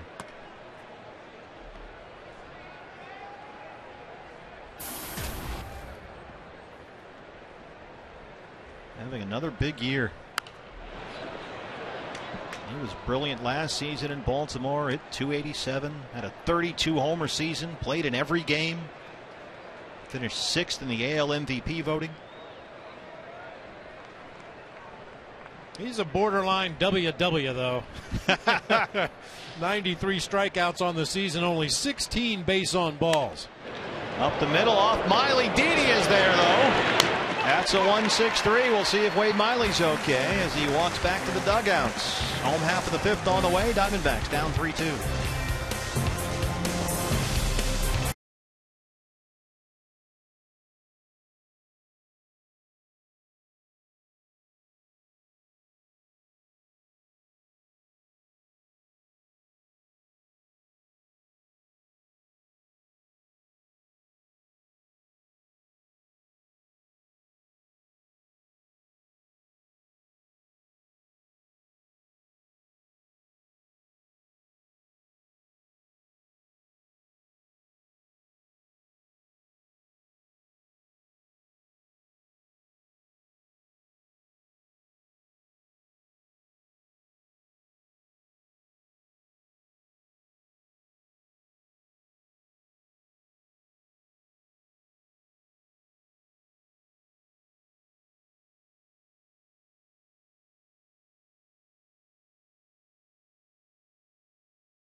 Bob, like that comebacker caught Wade Miley on the inside or the back of the right knee.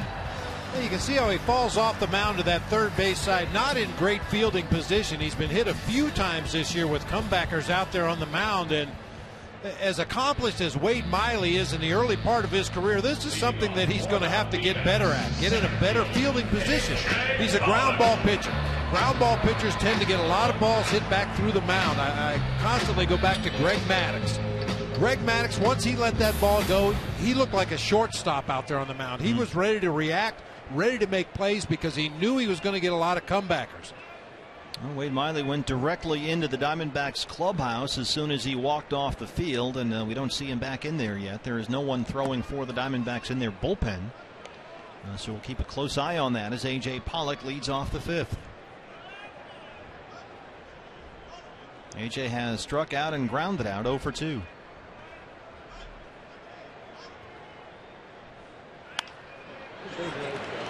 Yeah, Wade Miley, you mentioned it, Bob. Ground ball pitcher. He is a 12th in all of baseball in ground ball percentage at 52%, and he's limping a bit there in the dugout.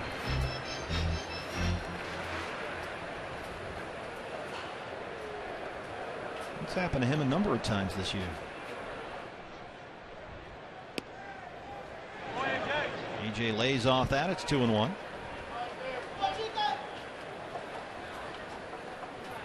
Last time he took one Off a comeback, he had to spend the rest of the game standing up. Yeah, I'm trying to remember who that was against, but similar situation. Wade just paced up and down the dugout the rest of the ball game because every time he sat down, he felt like it was stiffening up on him, so he kept moving to keep it loose and pitched a gem. I think that one got him on the knee too, if I recall it. A lot harder than that one appeared to, the one tonight. You can see the training staff is having a running conversation here. 2-2 to A.J. Pollock. And with the way that he's been pitching lately, that's the last thing they need.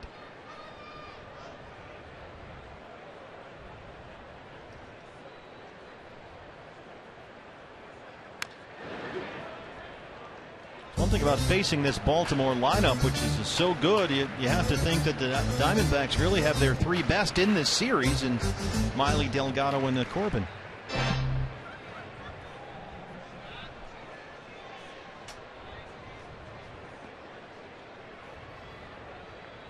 These guys can mash. 2-2.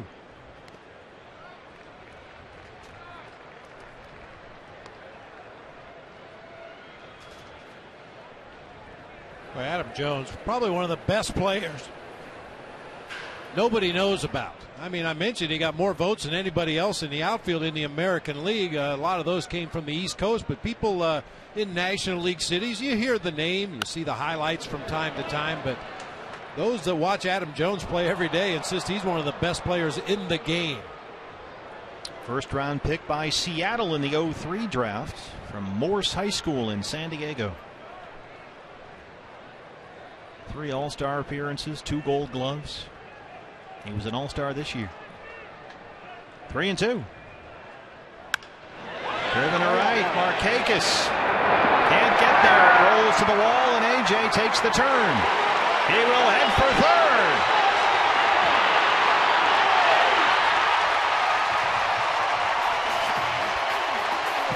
Fourth triple this year for A.J. Pollock, and the Diamondbacks have the tying run at third with no outs in the 5th.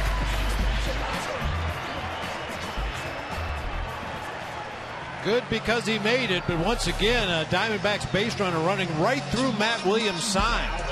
Pollock driving that ball over the head of Markakis, picks it up right in front of you out there in the right center field gap. The relay throw onto third just a tick late, but Matt Williams had his hands up in the air from the moment A.J. Pollock got close to second base. Don't want to make that first out of the inning at third. You have to be sure you can make it. That was a little too close. Adam Eaton. Hard to first. Davis scoops it up and quickly looks Pollock back to the bag at third. Nice play there by Chris Davis. He's not all about the home runs. Well, he's another guy right out of the same mold of Paul Goldschmidt. We talk about Goldie and the 3 unassisted at first base. Goldie still leads the majors with 116 3 unassisted at first base. Chris Davis with 2 in the game tonight now has 92. Why risk a throw? That time he didn't even have to think about a throw. That ball led him right to the bag. Goldie has struck out twice. Tying run at third, 1 out in the 5th.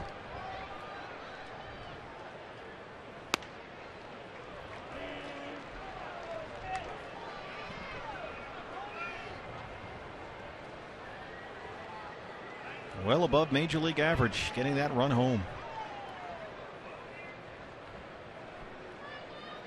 That's how you get to lead the league in RBIs.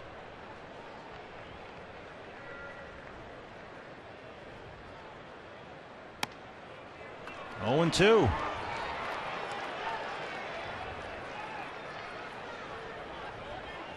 Leading the National League, third in the majors.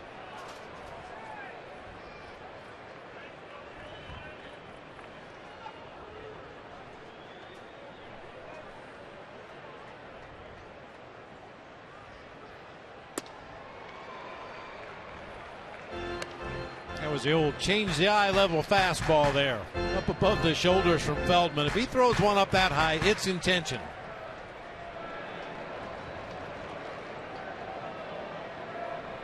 Well, you can get it up there pretty good coming at you from 6 feet 7 inches tall. Goldie just does stay alive there.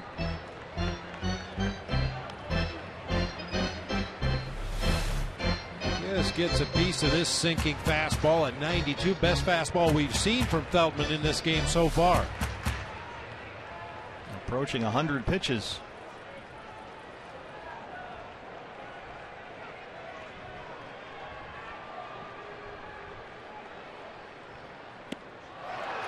And he strikes out Paul Goldschmidt for the 3rd time tonight. And now there are 2 down for Aaron Hill. Second baseman, Aaron Hill. A wicked downward movement on that sinking fastball.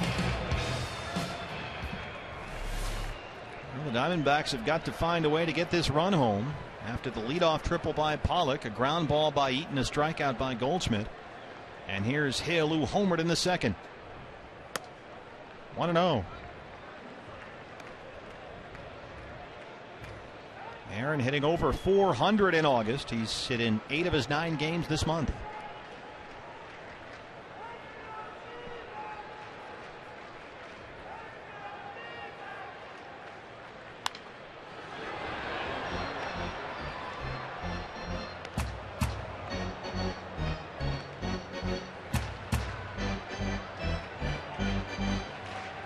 I'm not sure what he did in his time with the Blue Jays, but the Orioles are playing him to hit the ball to the opposite field in the outfield. You see Jones out there a couple 3 steps over toward the gap in right center. You can see the burnt mark out there in left field where straightaway is. Steve Pearce playing over in the gap in left center field. They apparently saw something when he was a Blue Jay that we haven't seen here as a member of the Diamondbacks. Well, Weeder set up down and away on that last one. Let's see how they pitch to him right here. Going to go down and away again here.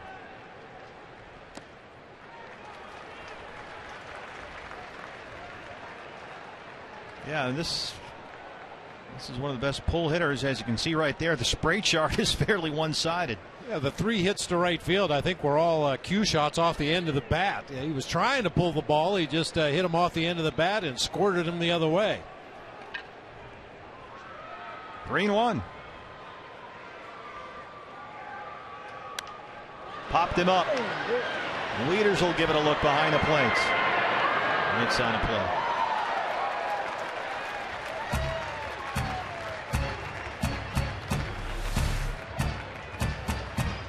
They got a pretty good pitch to hit there, outer part of the plate where he could get extended. Just got under it. Fortunately, popped it out of play behind home plate. You saw the Fox tracks there on the pitches. Everything to Hill. Away, away, away. Which is hard to pull anything down that left field line when it's out in the left-hand batter's box. 3-2. Coming in here. Roll to third, Machado. A.J. Pollock, a leadoff triple. He is stranded at third. We'll head to the 6th inning. It's still 3-2 Orioles.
by Ram Trucks, proud partner of the Arizona Diamondbacks. And by Jack in the Box. Go big at a participating Jack in the Box with Jack's really big chicken sandwich combos for only $3.99 plus tax. Wade Miley back out there after taking one off the knee, and you can see the shift is on for Chris Davis, and he hits right into it. Chance at first, and they got him! Aaron Hill throws out Chris Davis from shallow right. Put that down as a 4-3 putout. I think Aaron got fooled just a little bit by the ball off the bat of Chris Davis. You can see where he's playing out there in shallow right. He comes in a step or two. He can field that ball in the air, but waits to play it on the big hop and just does get it to Goldie in time for the out at first.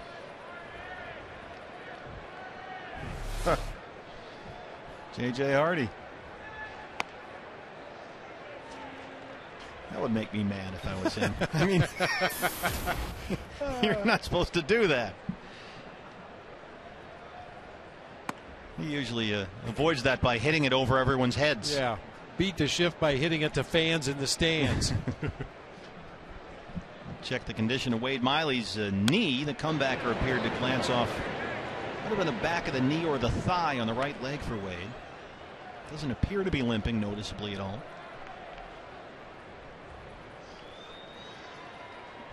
Already doubled and scored in the second. He's 1 for 2.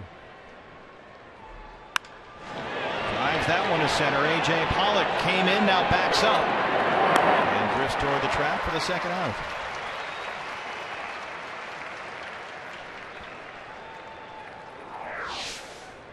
You can see Wade Miley. There was a time there, Bob, where he just couldn't figure out what he was doing or where it was going, but he figured it out quickly. And a good lesson if you think of the big picture, and Wade Miley's career here in Arizona figures to be a long and successful one. You have to struggle, and you have to figure out ways to fix things when you are struggling, and it took Wade a little bit of time, but it appears he's figured it out. Valuable lesson to learn very early on in your career.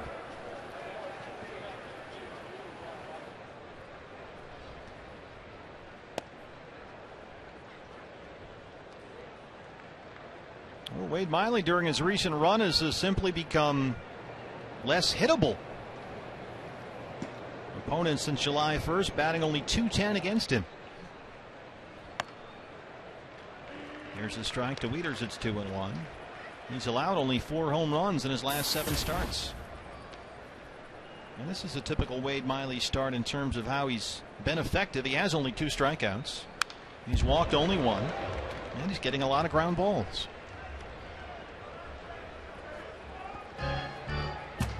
I've heard pitching coaches and pitchers talk about over the course of 30 starts during a regular season, you may have 5 where you have no hitter stuff. They're not going to touch you. You'll have 5 starts where you have absolutely nothing. It's what you do with those other 20 starts. A.J. Pollock will watch that one go for a home run. Matt Wieters, his 16th, makes it 4-2 Orioles.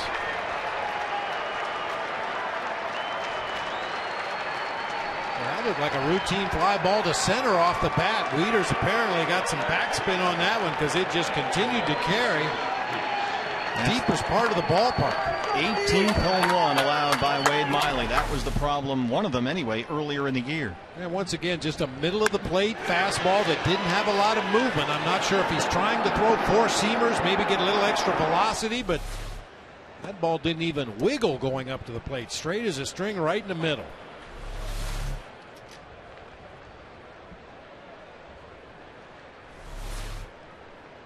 Steve Pearce singled and scored his last time.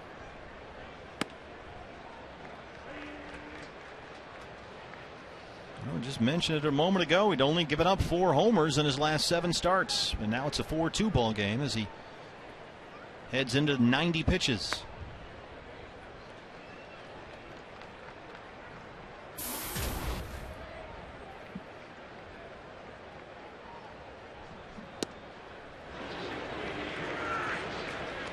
Two and 2.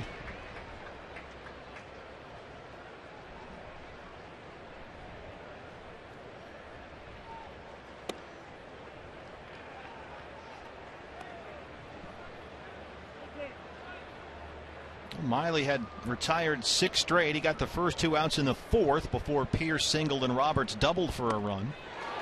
And he got the first 2 in the 6th before the Wieters homer. And he's through the inning. The Baltimore adds a run. They lead it 4-2.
And a 4-2 lead after the Matt Wieters home run, and at 103 pitches so far, he's given up only 2 runs on 4 hits, and he has 8 strikeouts. Very, very crafty for Feldman tonight. He's normally a guy that tries to pitch to easy contact, let his defense work behind him, but has had good command of the sinker, cutter, and curveball tonight, adding and subtracting, throwing fastballs by some pretty good fastball hitters, and then pulling the string on that slow breaking ball.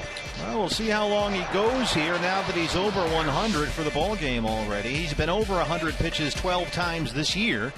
His high for the season is 114. That was back on May 1st in a win over the Padres at Wrigley Field when he was with the Cubs. Wade Miley now explaining what happened on that last one.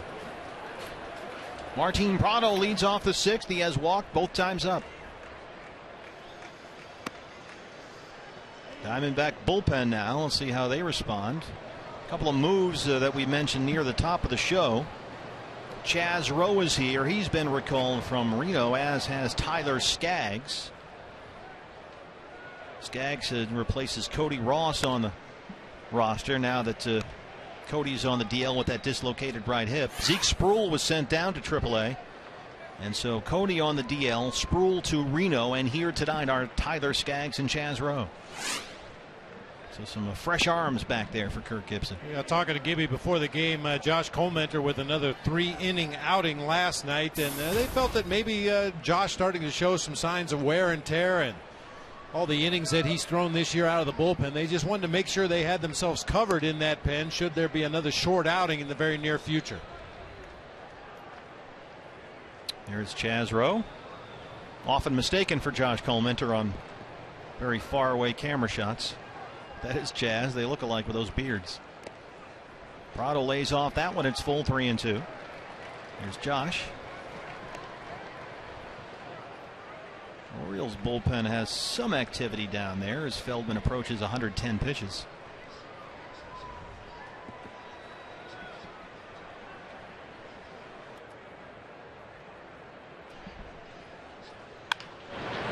Shortstop J.J. Hardy, the backhander. A throw from the edge of the grass, and that's the first out. More on the transactions column. Here's Jody.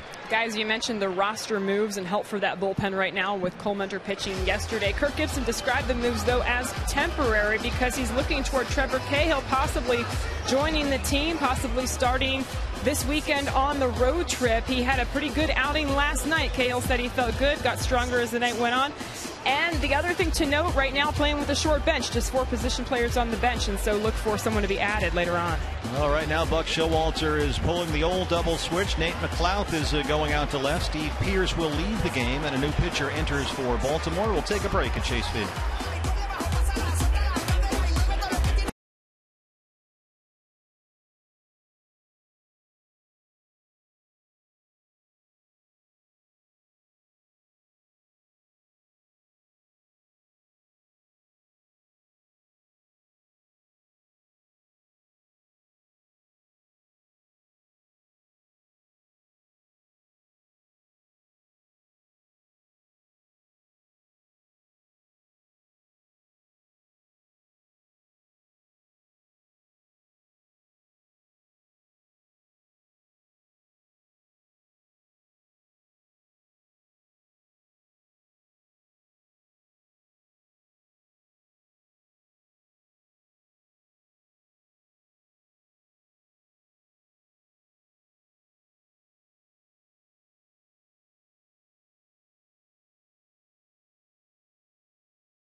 Diamondbacks trail the Orioles 4-2.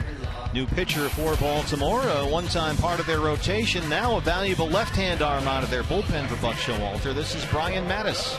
Out of St. Mary's High School, went to the University of San Diego. Yeah, struggled in the rotation, but seems to have found a niche down there in that Orioles bullpen. And no wonder he's held left-handed hitters to a 175 average. And Nate McLouth will hit in the pitcher spot after the double switch. McLouth in left and batting ninth. Gerardo Parra.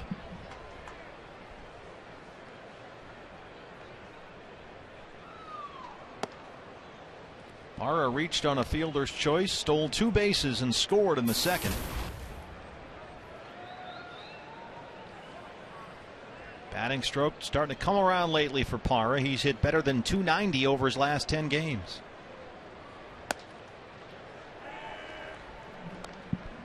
We've seen firsthand how this game tends to run in cycles. You hit good for a week, you go into a slump for a week, you pitch well out of the rotation for a week, you lose it for a week. Well, right now the Baltimore bullpen is in a real good streak. 16 innings over their last 6 games, 17 strikeouts, only 3 walks, 1 earned run allowed. And like a lot of teams we've seen lately, the Orioles have 3 lefties available out of their bullpen, 4 right-handers.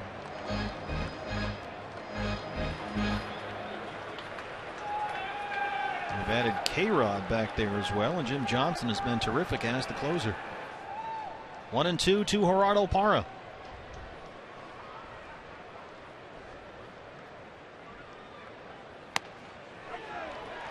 Called strike 3 by Ted Barrett. 2 down in the 6th.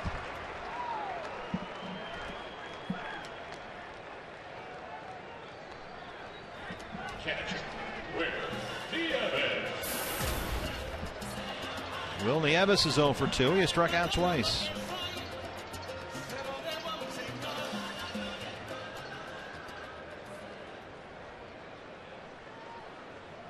Mattis became a very critical left-hand arm in this bullpen during the Orioles' stretch drive last year and then in the postseason. Got a lot of big outs for these guys. A converted starter.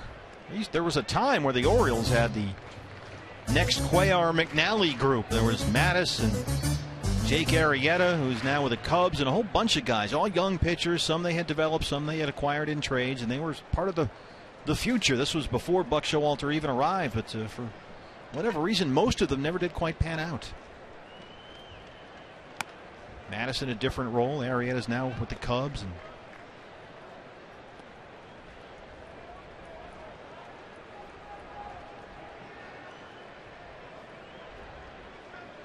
Bullpen still quiet.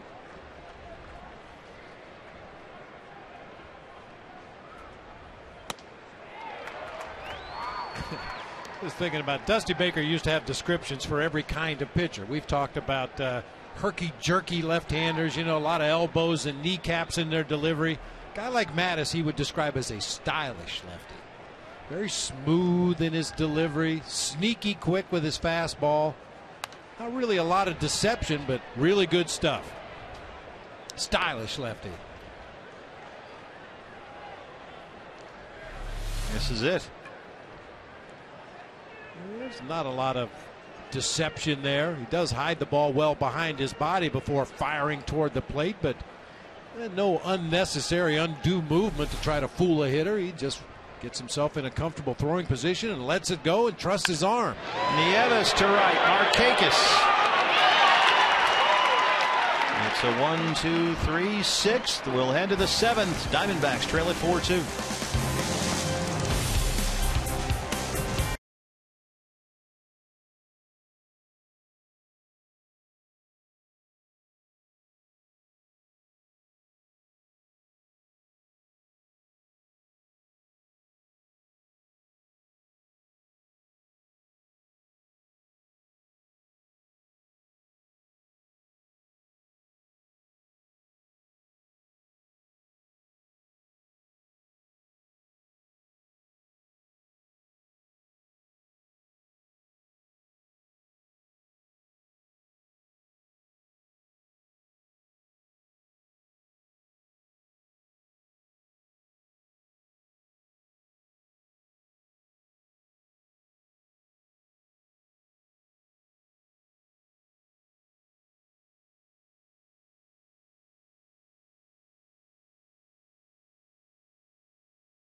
It's 4-2. There is news on Cody Ross, placed on the 15-day DL with that dislocated right hip suffered yesterday. Cody, we're told now, will have surgery on that hip tomorrow.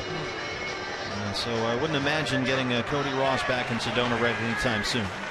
It certainly doesn't sound like it. I'm not real familiar with hip injuries and the rehab time that would take, but you certainly would figure it's a long shot for him to be back on the field before the end of the season. Ryan Roberts lifts that one to right. Gerardo Parra is there, one away. And again, the Diamondbacks have not given us a recovery timetable, and so we don't know when Cody Ross can return, but everyone that was watching the game yesterday and just saw that play a moment ago, you could see the severity of the injury, and he will have surgery tomorrow. Nate McLouth double switched into the game. He has just taken over in left field and batting in the 9 hole. And this is one of the guys they say makes this team go. Rolls that one to second. Aaron Hill is there. 2 up, 2 down here in the 7th. Hey fans, catch the rest of the 2013 Major League Baseball season in HD quality with MLB.tv. You can watch every out-of-market game live on over 350 supported mobile devices. Just visit MLB.tv today. It's baseball everywhere. Quickly 2 down in the 7th. Here is Nick Markakis, the leadoff man. Markakis singled and scored in the first. He's 1 for 3. Mentioned that the power production for Nick has kind of disappeared. He's been getting big time money. This is a well-paid player, making $15 million this year and next year. He was a 20-homer guy in his early 20s, but the power numbers, both in terms of homers and doubles, have been in decline the last few years. He still hits. He'll hit between 280, 300, give or take. But the power production in a great hitter's park in Baltimore just has vanished, and it's a little bit of a mystery in Baltimore. Fights that one off the other way. Adam Eaton chases it down, and it's a 1-2-3-7 for Wade Miley. Home half coming up. Joe Borowski joins us in the booth next.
With us here, Steve Berthiaume, Bob Brenly along the way. Joe, explain this to me. Scott Feldman is just throwing these hanging nothing balls up there. I've asked BB about this a dozen times.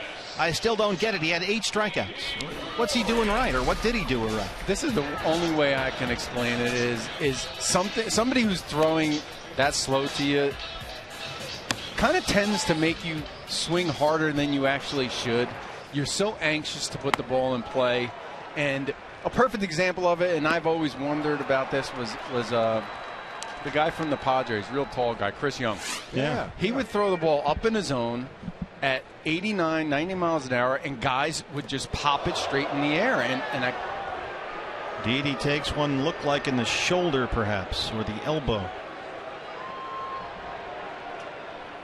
That one got away from Brian Mattis.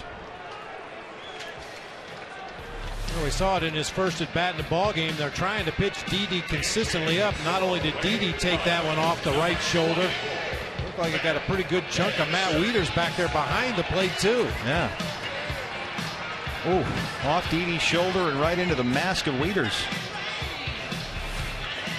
Buck Showalter. Matt Davidson is out to hit for the pitcher, the right-hander, so that is it for the lefty Mattis. Matt Davidson coming up to pinch hit. We'll take a break. Tying run at the plate.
of his major league career called up yesterday. And guys, it's been an emotional roller coaster for Matt Davidson. The highs and the lows. The highs, the futures game and being the MVP, as well as winning the AAA home run derby. But right after that, he got a call that his grandfather had passed away. And this was a man that brought baseball into his life. And so very difficult to deal with that news. But Matt went back to Reno, got back in the swing of things, and got engaged just on Wednesday, guys. So the call-up was capping really an emotional month for him. Certainly was quite a week for Matt Davidson. He'll face the right-hander. This is Tommy Hunter, who had a save for the Orioles Friday at San Francisco. Gregorius on first, nobody out. Didi hit by a pitch, and here's Matt Davidson hitting for the pitcher, Wade Miley. Nobody out, tying run at the plate here in the 7th.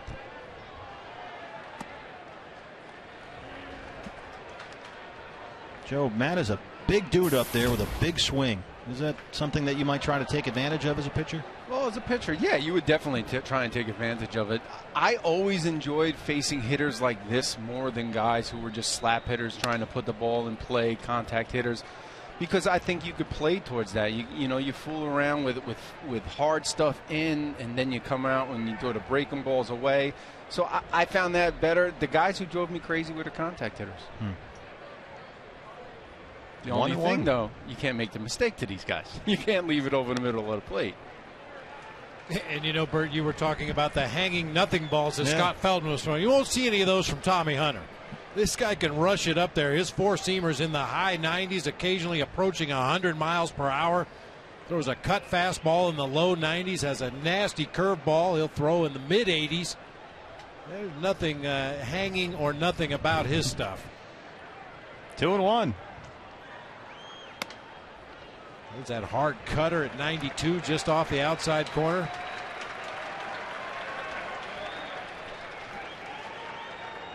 Diamondbacks live after the game with Joe Borowski. D-backs have been out hit 7-4. They trail at 4-2. 3-1 to Matt Davidson.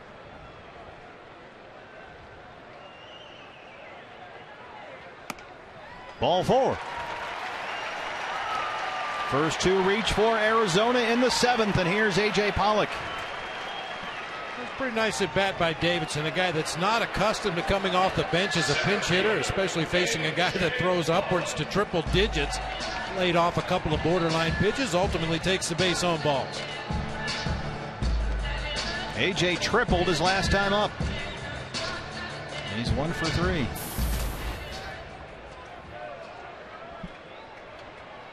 Tying runs on, nobody out for the Diamondbacks. Orioles expecting a bunt here from A.J. Pollock. Machado already creeping well in front of the line down there at third base. Same thing for Davis over at first. Not an especially deep bench for Kirk Gibson tonight. He's burned Davidson now. Other than Tuffy Gozawish, the backup catcher, you've got Pennington and Kubel on the Diamondback bench.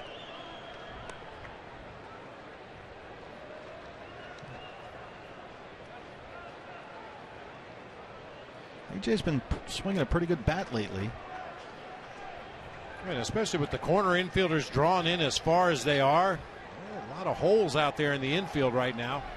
Good solid contact anywhere but right at a defender has a chance to get through. 0-2.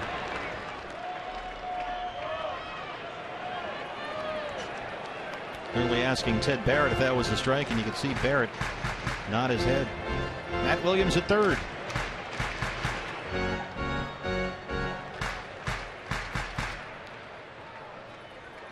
Gregorius at second. Davidson at first.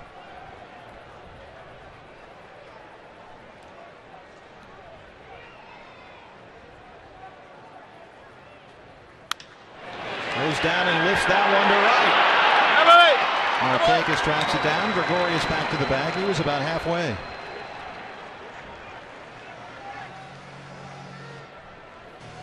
Brings up Adam Eaton.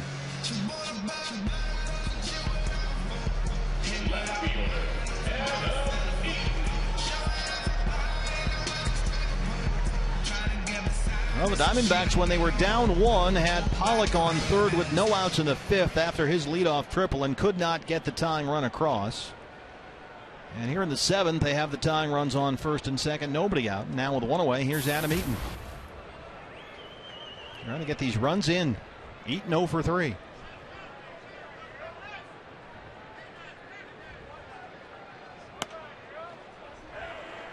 And this is a tough spot, especially for the Diamondback hitters that have faced Feldman all night. Now you change up pitchers and you have somebody throwing 10 to 12 miles an hour faster than he was. Your timing, it's going to take a little bit, a couple pitches to see from Hunter before you can actually time up his delivery to the plate.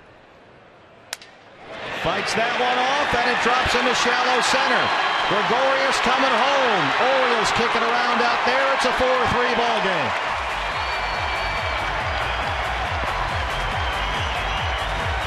Fought it off and got just enough of it.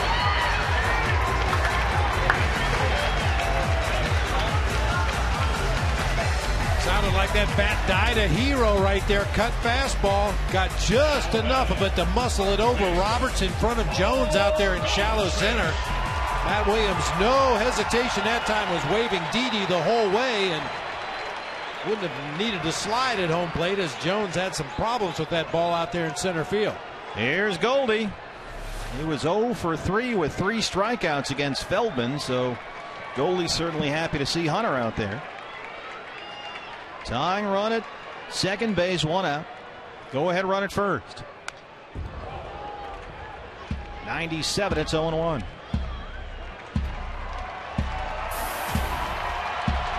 Good aggressive swing at that first pitch fastball that time from Goldie. He's been a little passive in the game tonight against Feldman. Took some called strikes, put himself in the hole 0-2 one time, taking 2 called strikes is Senator John McCain in the house tonight. Big D-backs fan.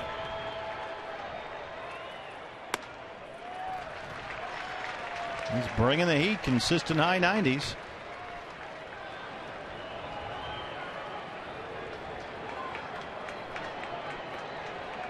Goldie 17 hits in the second half of the season. 6 of them are homers.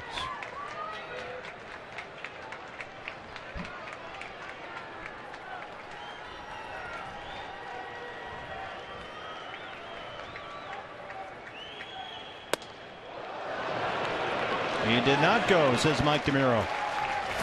This was Goldie Friday against the Mets.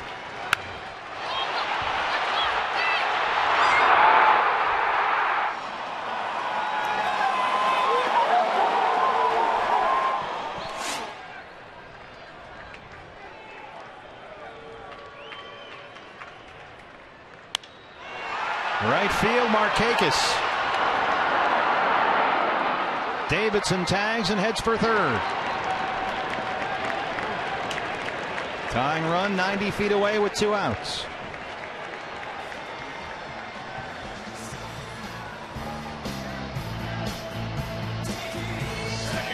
And the red-hot Aaron Hill, who's 1 for 3. The 1, his 8th home run of the year back in the second. His 3rd straight game with a home run. That was a hanging nothing ball. I don't understand why catchers ever call for those. They don't seem to work. Davidson the tying run at third. Eaton the go-ahead run at first. 2 outs for Hill. 1 for 3, the homer in the second.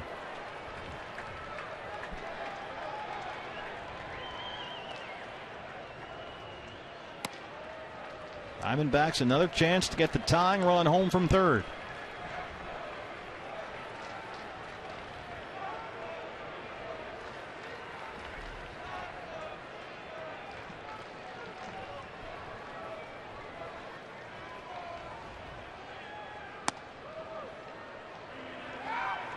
I think we're seeing just what you talked about, Joe. You got a hard thrower in the game now after seeing a soft tosser to start the game. Aaron Hill just wanted to see a couple pitches, kind of get his rhythm in that batter's box.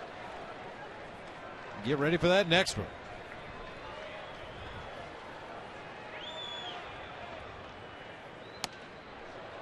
Missed inside there, 2-1.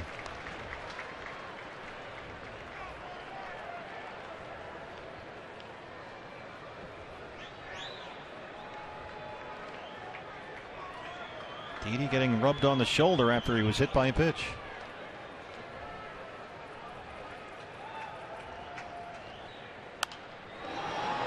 Out of play.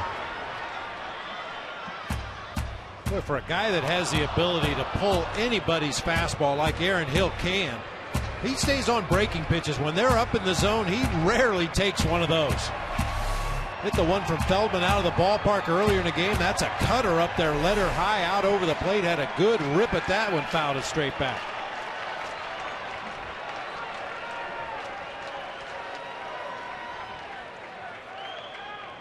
Up the middle, base hit, game is tied.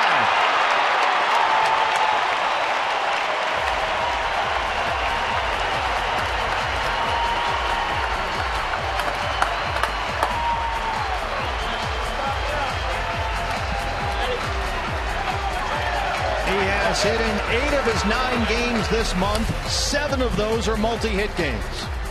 Had a couple looks early in the sequence, had a good rip at a high cutter, and then a defensive swing just meant to put the ball in play. Ground ball up the middle to tie it up. Good at bat. Rick Adair. Boy, Aaron Hill, the hits are coming in bunches. That's his 5th multi-hit game in a row.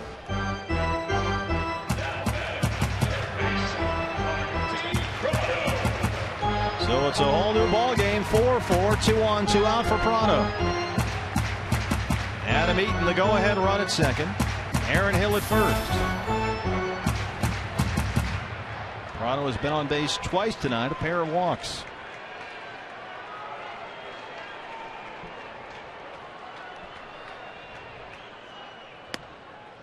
One and 0.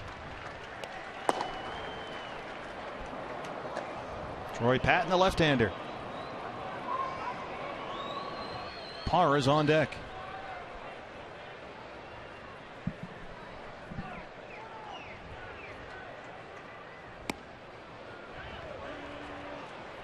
See that move right there by Martin Prado, kind of ducking out of the way of that breaking ball. Ryne Sandberg used to do that all the time early in the count. So you'd think, boy, we get to 2 strikes, we're going to go right back to that breaking pitch. He would knock it out onto Waveland Avenue. Sometimes a hitter can set up a pitcher. Fights it off and into right. Here comes Adam Eaton with a go-ahead run. He will score. It's 5-4 Diamondbacks.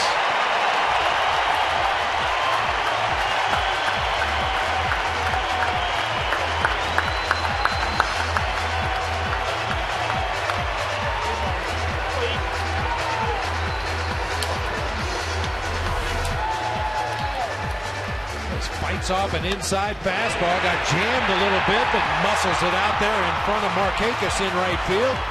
Adam Eaton will score easily on that one. And that's it for Tommy Hunter. Buck Showalter will go to the left-hander to face Gerardo Parra. 3 runs in the inning. Diamondbacks have now taken a 5-4 lead. Pitching change. We take a break.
interactive kiosks right here at Chase Field during any Arizona Diamondbacks regular season home game.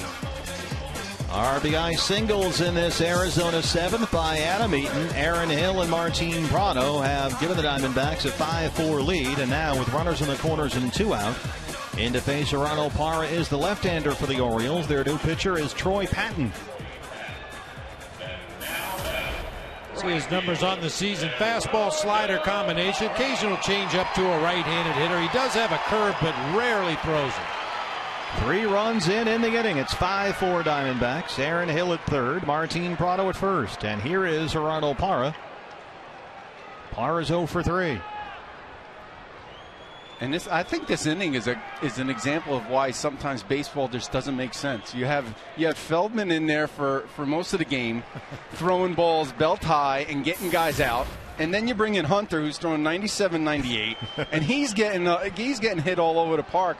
It drives you crazy as a pitcher. I don't know why anybody would want to be one. 1-0.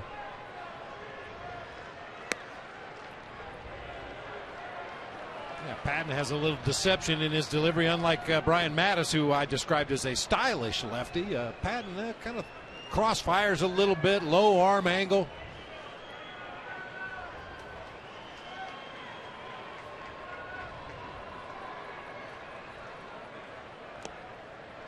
Two and one.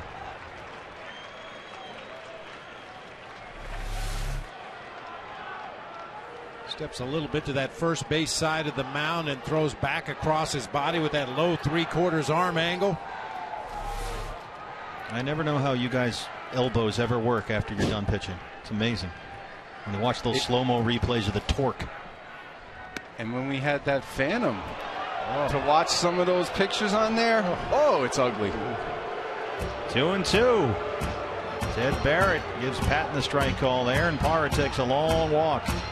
And Ted Barrett is staring right at him. Yeah, that's what you're supposed to do as an umpire. Bait guys. He is locked on to Parra. Gerardo took a good 6-8 steps away to sort of regather himself and regroup. 2-2 now. Fights that one off. Stays alive. Yeah. After taking a stroll out of the batter's box on a call you didn't think was a strike, you better be ready to hack at the next one. You're not going to get the call after Probably not. No. Aaron Hill at third. Martin Prado at first. 2-2 to Gerardo Parra. There goes Prado, and he hits it right to the hole, but Roberts is there. And that'll do it. But the Diamondbacks score 3. They take the 5-4 lead. Joe, thanks. We'll see you on Diamondbacks Live after the game. Definitely.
Teams will be the AL wild cards. This is a very close vote, but the Rangers are out there.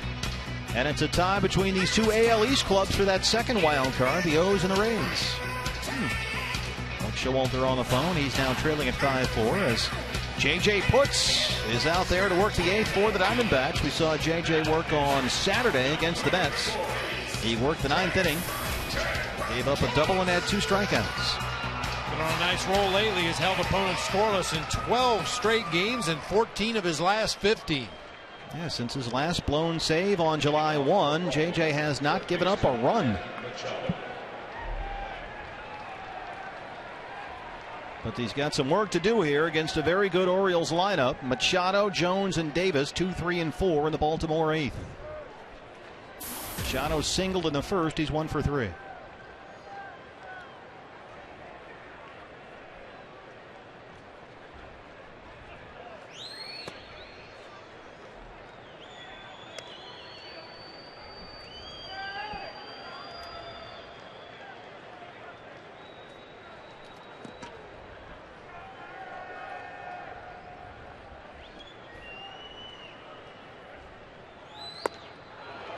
Elevates. Some hit Will Nieves there. Not sure if he got hit with a backswing there.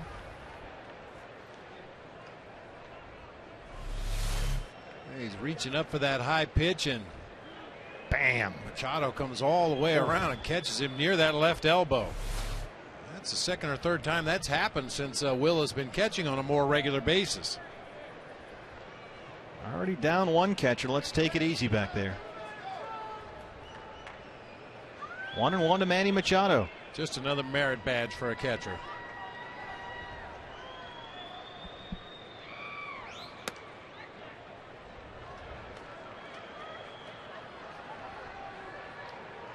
Manny Machado, 42 doubles this year. That leads the majors.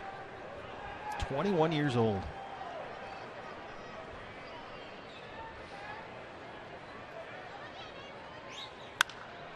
Goes down and gets that one, lifts it in the air to right. Gerardo Parra. 1 out in the 8th. Diamondbacks bullpen. Bell the righty, Thatcher the lefty.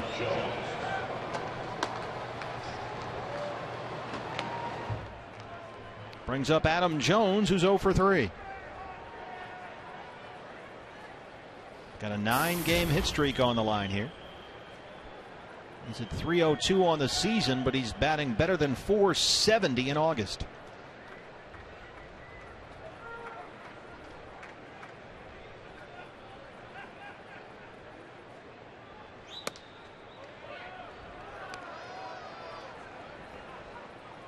Adam Jones is one of those guys with weird platoon splits.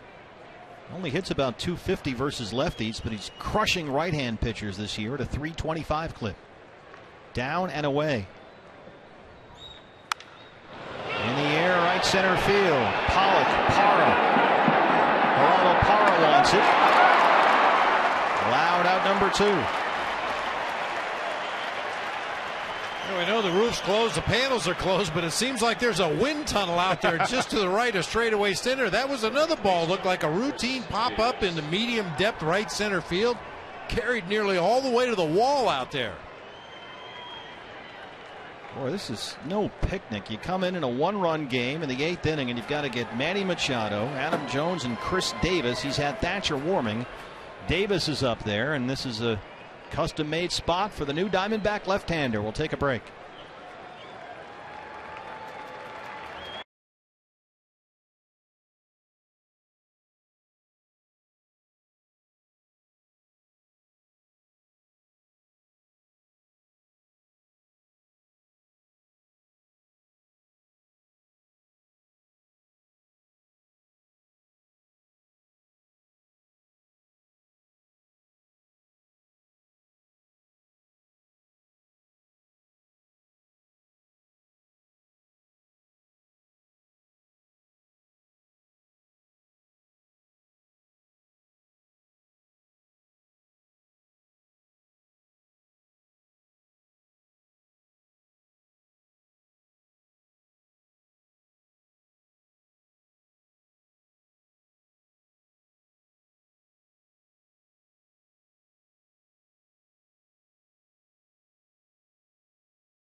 America's new 24-hour sports network. Fox Sports 1 will be your home for great live sports, all the news and highlights you want, and shows and specials that only Fox can bring you. Fox Sports 1 is coming in 5 days. The Major League home run leader stepping into the batter's box and on the mound for the Diamondbacks is the lefty specialist Joe Thatcher. If you're a lefty specialist in the bullpen, you have to know going into this series you're going to get a belly full of Chris Davis at some point in the series, and here it is for Joe Thatcher. One previous at bat, Davis got a hit against Joe Thatcher. Davis is 0 for 3. There are the splits, 245 versus left-hand pitchers. 11 of his 42 home runs.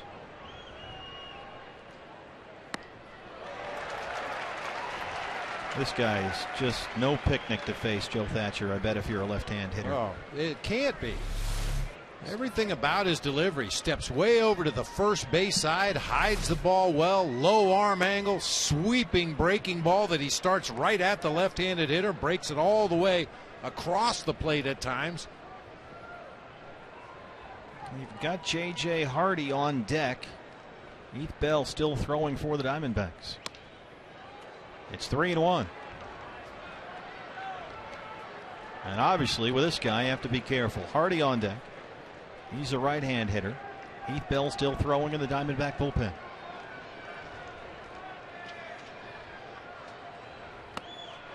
Swing and a miss.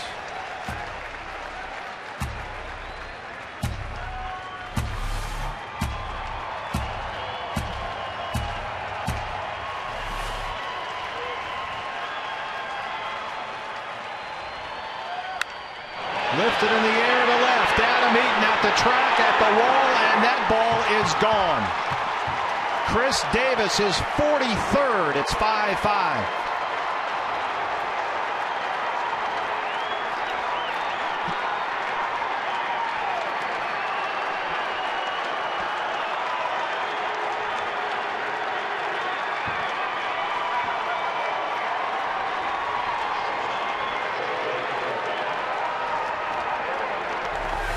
That's the problem you have with Chris Davis, even a left-handed specialist. He's got such great power to all fields. Doesn't have to pull the ball to hit home runs, as he proves right here. He drove that ball way out of here to left field. His 12th home run versus left-hand pitchers. That's the most in the major leagues. Exit Thatcher, enter Heath Bell. It's a 5-5 ball game at Chase.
Great place to hit, and we just saw why. Look at the Oriole fans behind the Baltimore dugout. Took a fastball down low and away, stayed right on it. A lot of orange in the crowd tonight, especially on that first base side behind their dugout, and had something to cheer about there. I mean, that ball is blasted to the opposite field. 43 home runs to lead the major leagues. And now to face the right-handed hitting J.J. Hardy, this is the Heath Bell experience. 22nd blown save for the D-backs this year, second most in the majors. Only the Cubs have blown more saves. The good news is they've come back to win 11 of those games when they've blown a save. Heath Bell worked the 9th inning yesterday. Got 2 strikeouts, but gave up a home run to Wilmer Flores. An opposite field shot that Flores, the rookie, hit out to right. 8 hits for the Orioles, 7 for the Diamondbacks. It's 5-5. Hardy doubled and scored in the second.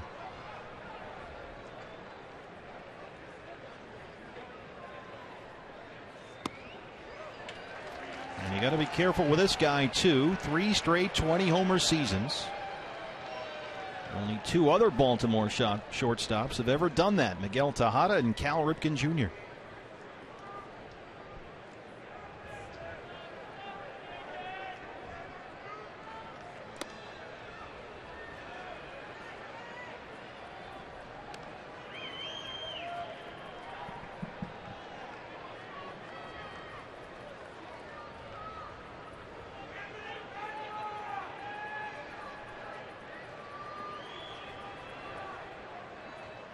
J.J. Hardy has hit in all 9 games he's played this month.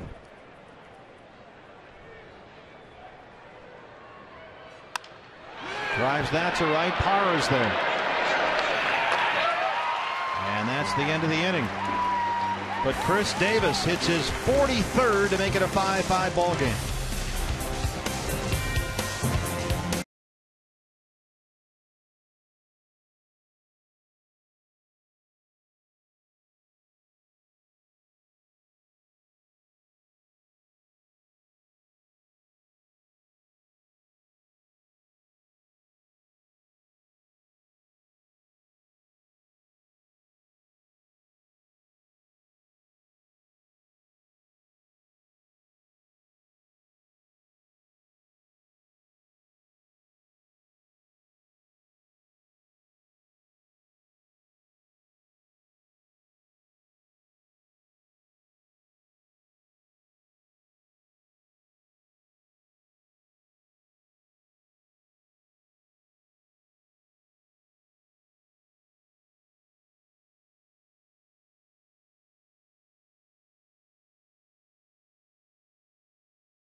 Jazz Roberts air conditioning cool plays of the game. 3 RBI singles for the D-backs. Adam Eaton, Aaron Hale, and Martin Prado. It gave them a 5-4 lead. That was until Chris Davis tied it with his 43rd of the year. And a big inning there for the Diamondbacks, and that's our Chaz Roberts air conditioning cool plays of the game.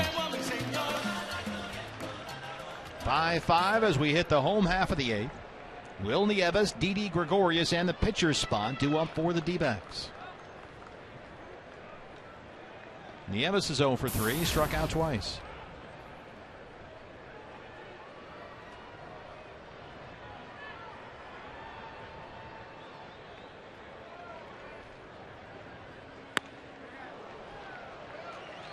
For Joe Thatcher, that's the first home run he surrendered to a left-handed batter in 79 plate appearances this season. But Chris Davis is not your run-of-the-mill average left-handed hitter. You face enough David Ortiz's and Chris Davis's, eventually they're going to get you. But Bob, Will Nieves all night has been swinging exactly like that. Just these wild, out-of-control home run swings. Big wild swings and misses. It could be a case of the opposition compiling a little bit more video scouting, a little more advanced scouting, because he's playing more regularly. And, you know, when you come off the bench and play once every 2 weeks, you can go up there and look to ambush guys because they don't really know how to pitch you. They're just going to try to get ahead in the count. And Willa has been taking aggressive swings, but maybe to a fault here tonight. Looks like the Orioles are trying to change speeds on him, really softball him up there at the plate, and that wild swing has not been effective so far.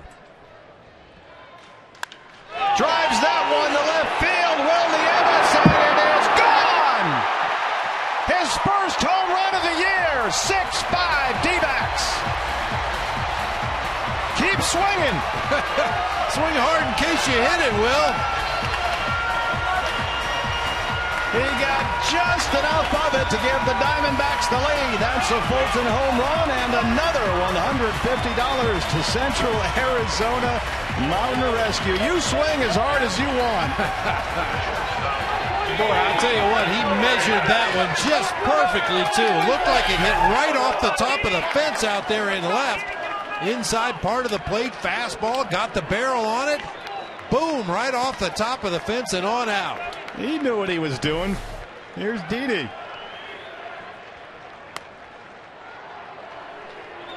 $167 plate appearances since his last homer.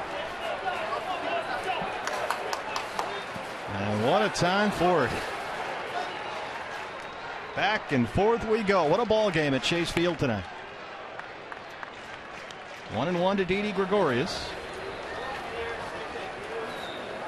Didi's been on base 3 times tonight. He reached on an error. He singled and he was hit by a pitch. So a little bit of everything for the D-back shortstop. This is the response and the reception.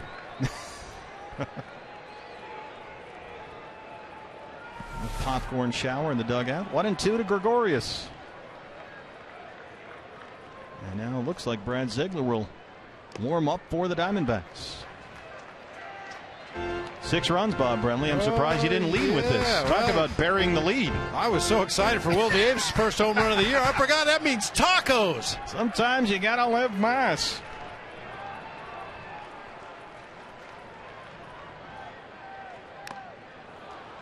Weeders can't hang on, and Didi has another life here. So Will Nieves is now hit in 4 straight and 9 of his last 10. His first home run of the year.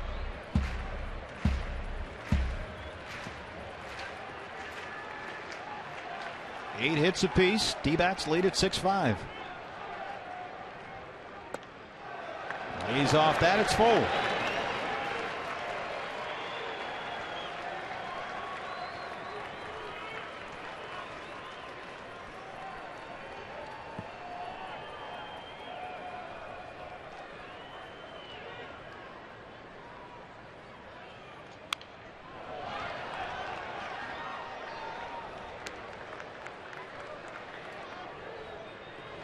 All sliders this at bat from Patton to Didi Gregorius. Every pitch.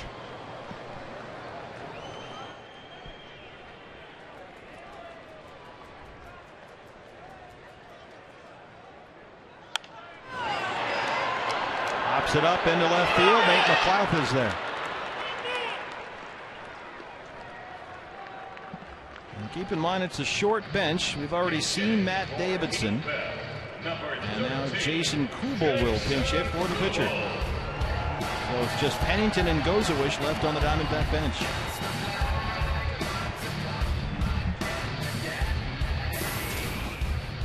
And doubtful we'll see either one of those guys unless something unusual arises between now and the end of the ball game. Cliff Pennington, super utility guy. You can play him all around the field if necessary. And obviously Tuffy, the backup catcher. Yeah, you could put Cliff anywhere and you'd be fine. He is a superb defender. 0-1 to Kubel.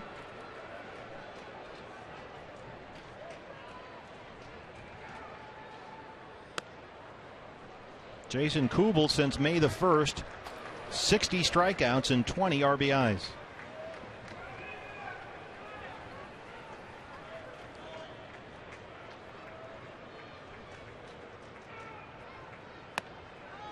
One and two.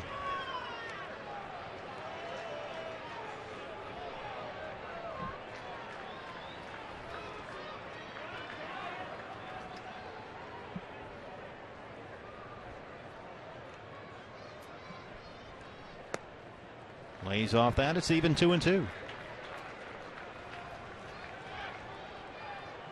Jason, a valuable power bat from the left-hand side for the Diamondbacks last year, but the home run stroke has gone missing this season. 2 homers in his last 66 games. He's worked at full 3-2. A.J. Pollock is on deck.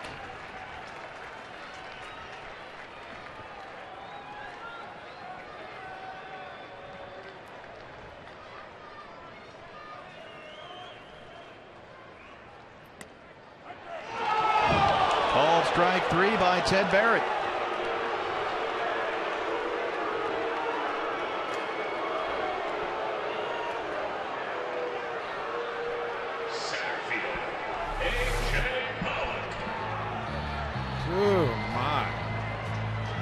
Pitch is down there near the bottom of the strike zone. Wieters kind of caught that one bad, made it look worse than it really was. Gerardo Parra, he knows what it means to have bad pitches called on you. He's been the victim a few times recently. AJ 1 for 4, tripled in the 5th. His 4th triple this season.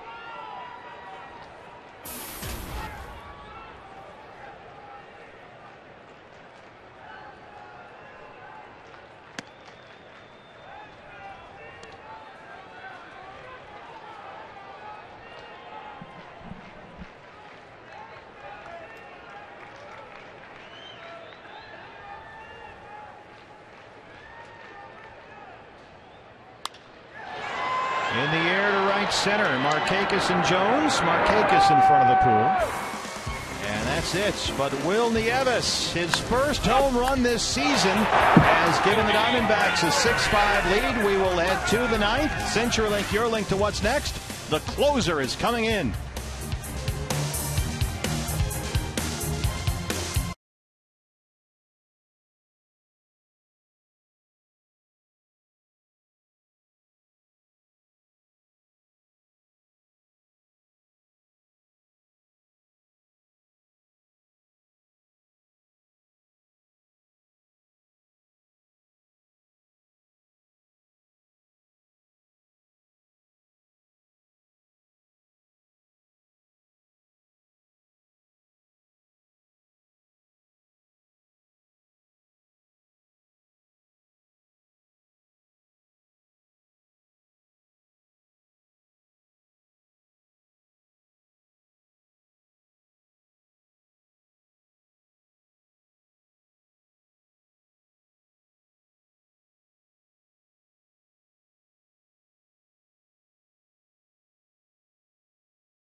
The 59th appearance of the season for their closer, Brad Ziegler. A winner his last time out. That was Friday against the Mets. Brad worked a 1-2-3 ninth before Paul Goldschmidt's walk-off homer. Brad Ziegler 5-1 with 7 saves, an ERA of 2.06. And since he took over the closer's role, he has been a perfect 7 for 7 in save opportunities, and he has yet to allow an earned run in 13 innings.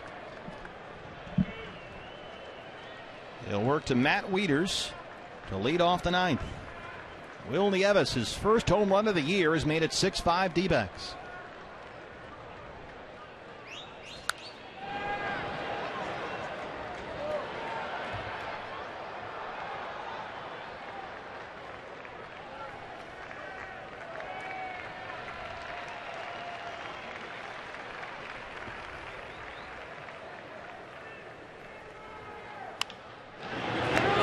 Goldschmidt, 1 away.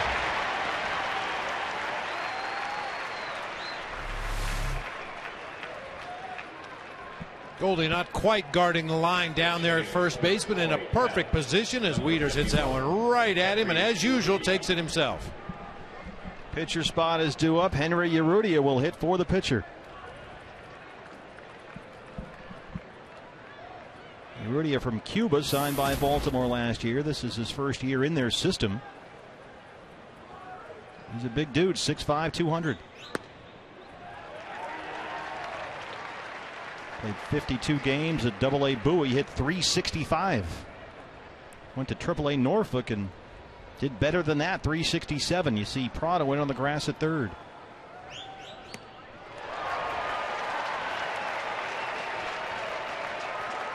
Ziegler ahead 0-2.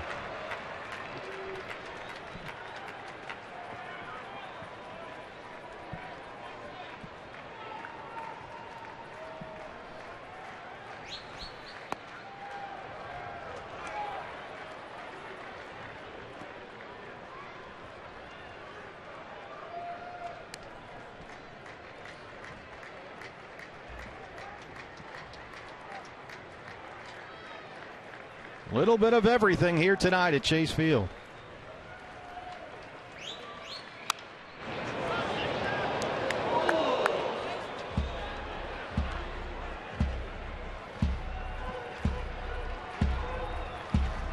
Dodgers have come back. They lead the Mets 4-2. That's in the 8th inning.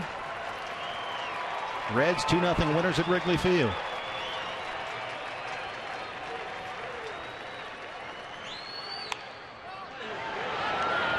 Foul ground near the on-deck circle, and the Ellis runs out of room. Yeah, just not high enough in the air. If that ball was a little bit higher, Will might have had a chance to get over there to the railing and reach over, but just wasn't popped high enough into the air.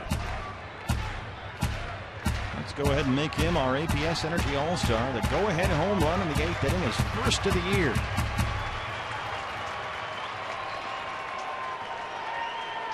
One and two.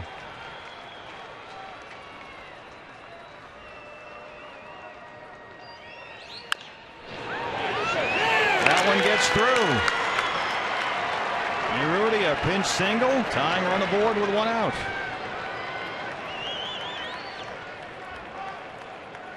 Second baseman, Brian Roberts.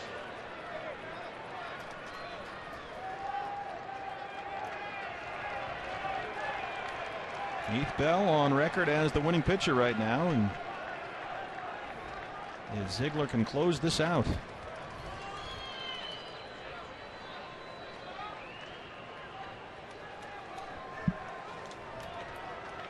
Alexei Casilla will be the pinch runner. He's the tying run at first, one out. Brian Roberts.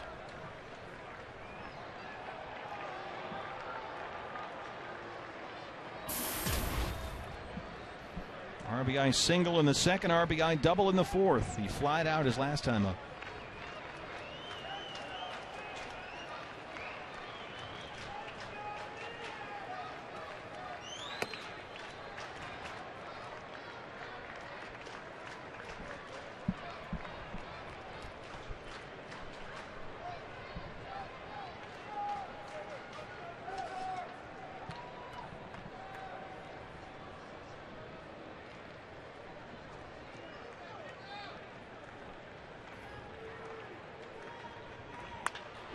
Hard down the line in right, but foul.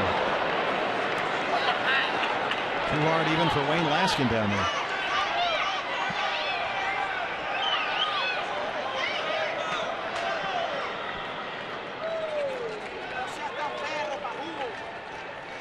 Here, Bard jawing with the Orioles bullpen.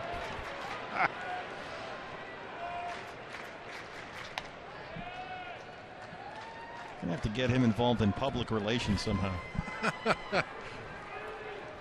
1-1.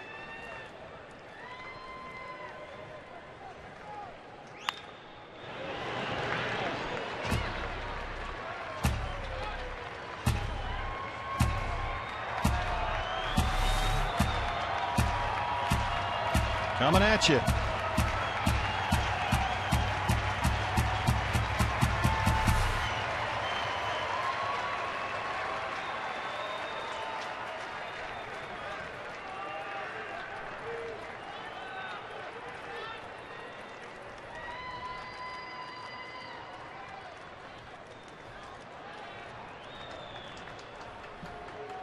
Casilla pinch running, tying run at first.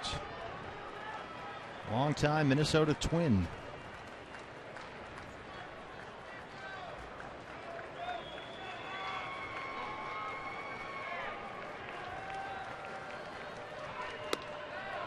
Two and two.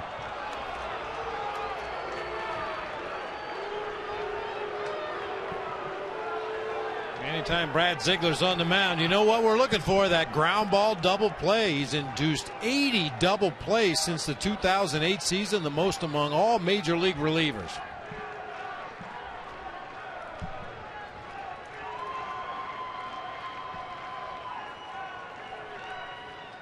A little bit of a lean over there at first base, ever so slightly.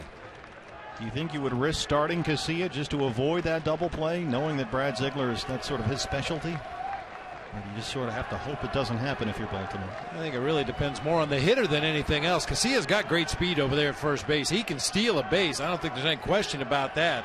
Brian Roberts is the guy at the plate that needs to protect him, swinging pitches that are in the strike zone, and maybe just try to foul off those borderline pitches to protect him if he's going to run.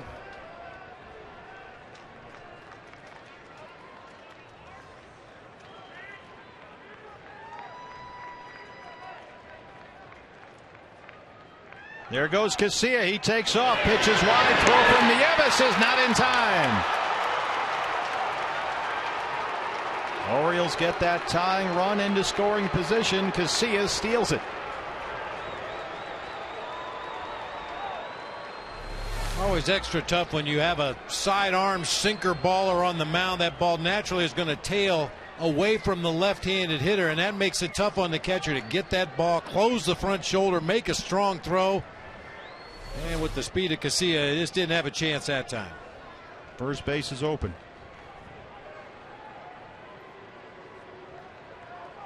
Brian Roberts excels in these situations. He is 10 for his last 14 with runners in scoring position. Nate McLouth is the on-deck hitter. 3-2.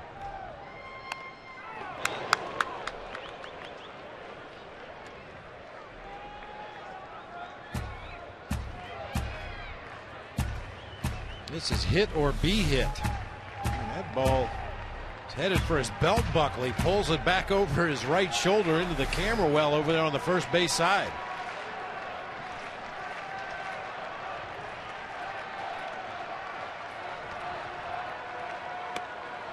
Ball four.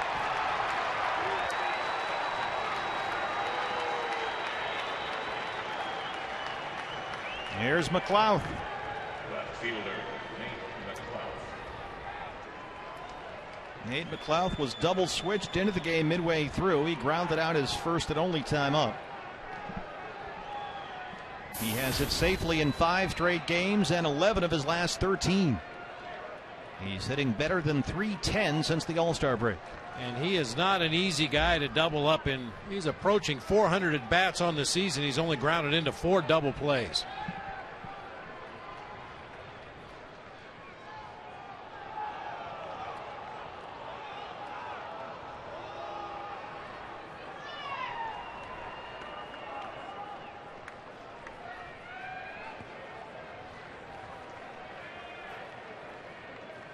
Casilla at second, Roberts at first. On the ground, Goldie can't get it out of his glove, and they don't get the out. Bases loaded. It got stuck in there. Looked towards second, realized he wasn't going to get that, and then it was too late to get McLouth at first. And the bases are full with 1 out. That's an odd looking play. Looked like Goldie had an easy play at second, but maybe just couldn't find the grip on the baseball by the time he re-grips to throw to first. Nate McLouth with his speed has legged it out. You can see him trying to get his hands on that baseball in there. Gives up there. He just kind of soft tossed it over to first, but McLouth beat it up the line. They rule out a single. 10th hit for the Orioles, and the bases are full with 1 out. Casilla the runner at third, Roberts at second, and and McLouth at first. Excellent speed on the bases for Baltimore. 1 out. Nick Markakis steps in. He singled and scored in the first. He's 1 for 4.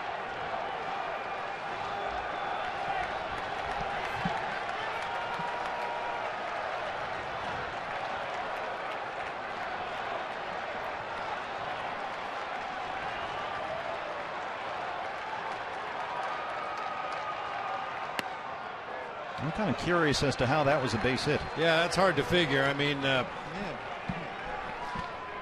it looked like if he got a grip on the ball, there's an easy out at second. Certainly if he turns and immediately goes to first, that's an easy out as well.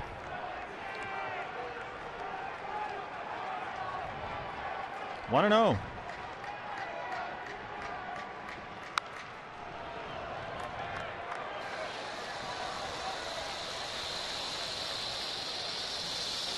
Looking for that double play ball once again. Markakis has grounded into 11 of them this year.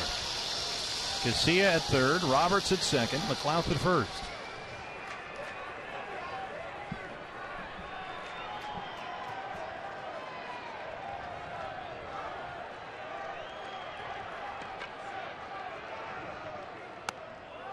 There's the strike, 1 and 2.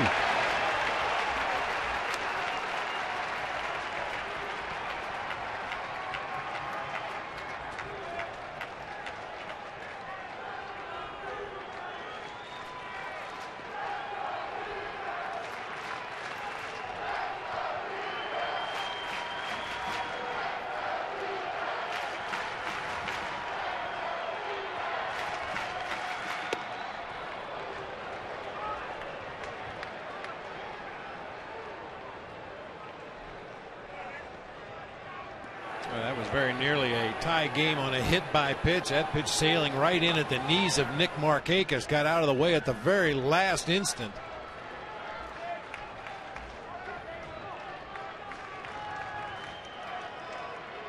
J.J. Putz got 2 outs in the 8th. Joe Thatcher surrendered a home run to Chris Davis. Heath Bell ended that inning. Nieves' homer made it 6-5 so far. 2 singles and a walk for Ziegler here in the 9th. That's a foul ball.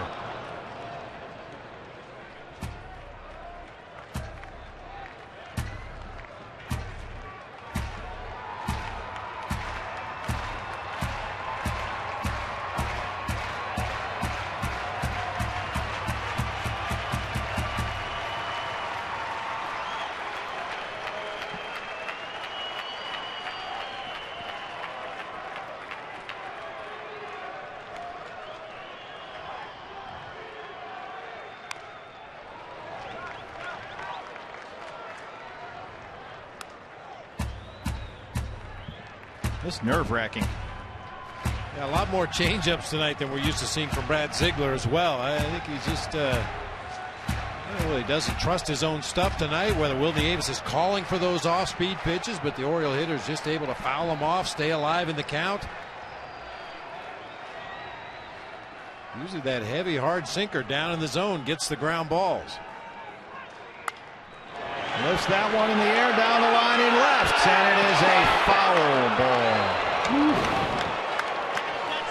Exhale.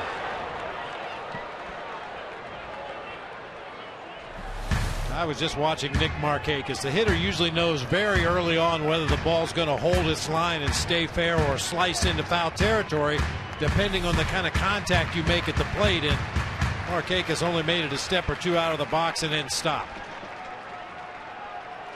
Alexei Casilla, the tying run at third. Roberts, the go-ahead run at second. Nate McLouth aboard at first. Pitch number 24 for Brad Ziegler in this inning on the way. In the air to center, A.J. Pollock. Casilla at third. He will tag. And he will tie the ball game.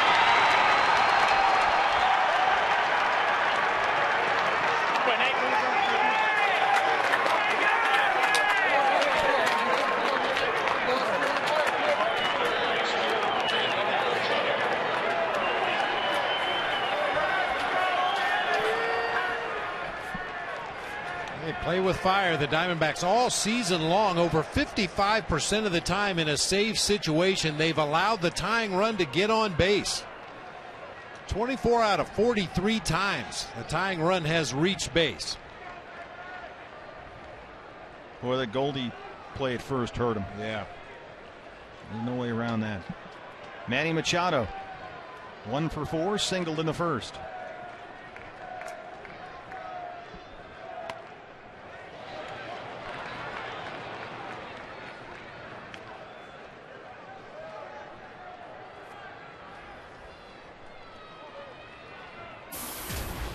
I mean, Urrutia reached on a sort of a chopper up the middle. It got through. McLouth hit the grounder to first. So Brad has been throwing his ground balls. And that one bit Nieves.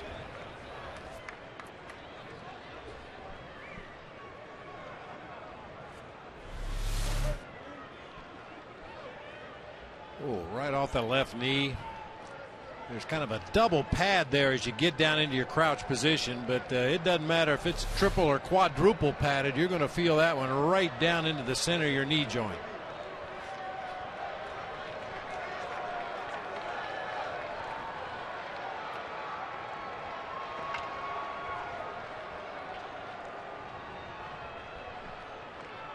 I'm limping a little bit, certainly.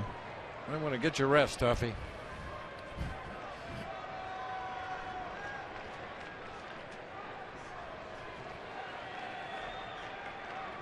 Brian Roberts at second, Nate McLouth at first.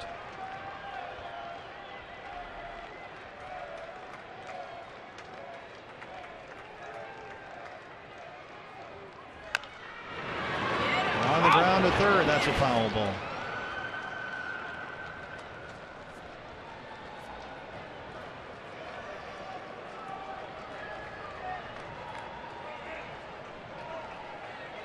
Manny Machado has hit safely in 9 of his 10 games this month.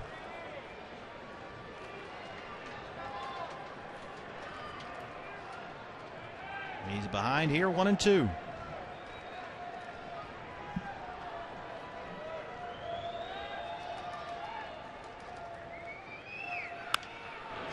Popped him up. Shallow left. Gregorius on the edge of the grass has it. And the Orioles strand 2, but they got the tying run across. Bottom of the 9th on the way in a 6-6 ball game.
Submarine reliever, and here for the Orioles is the right-hander Darren O'Day.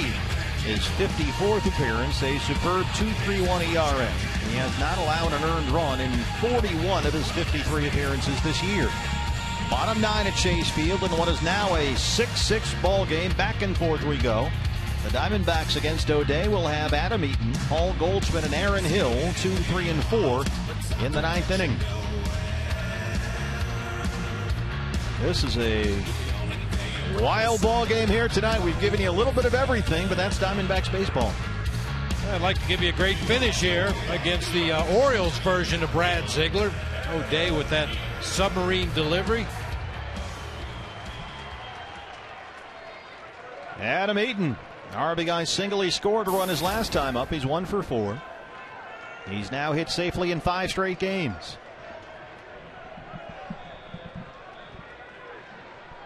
And with Adam's speed, he would be a key guy to get on base right here. Drives that one to right. Adam Eaton is walking off.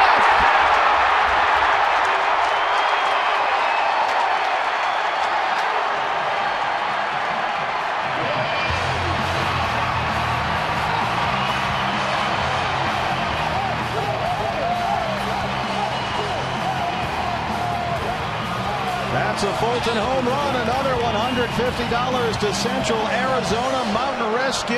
What a night here at Chase Field. The Diamondbacks winning. Thank you.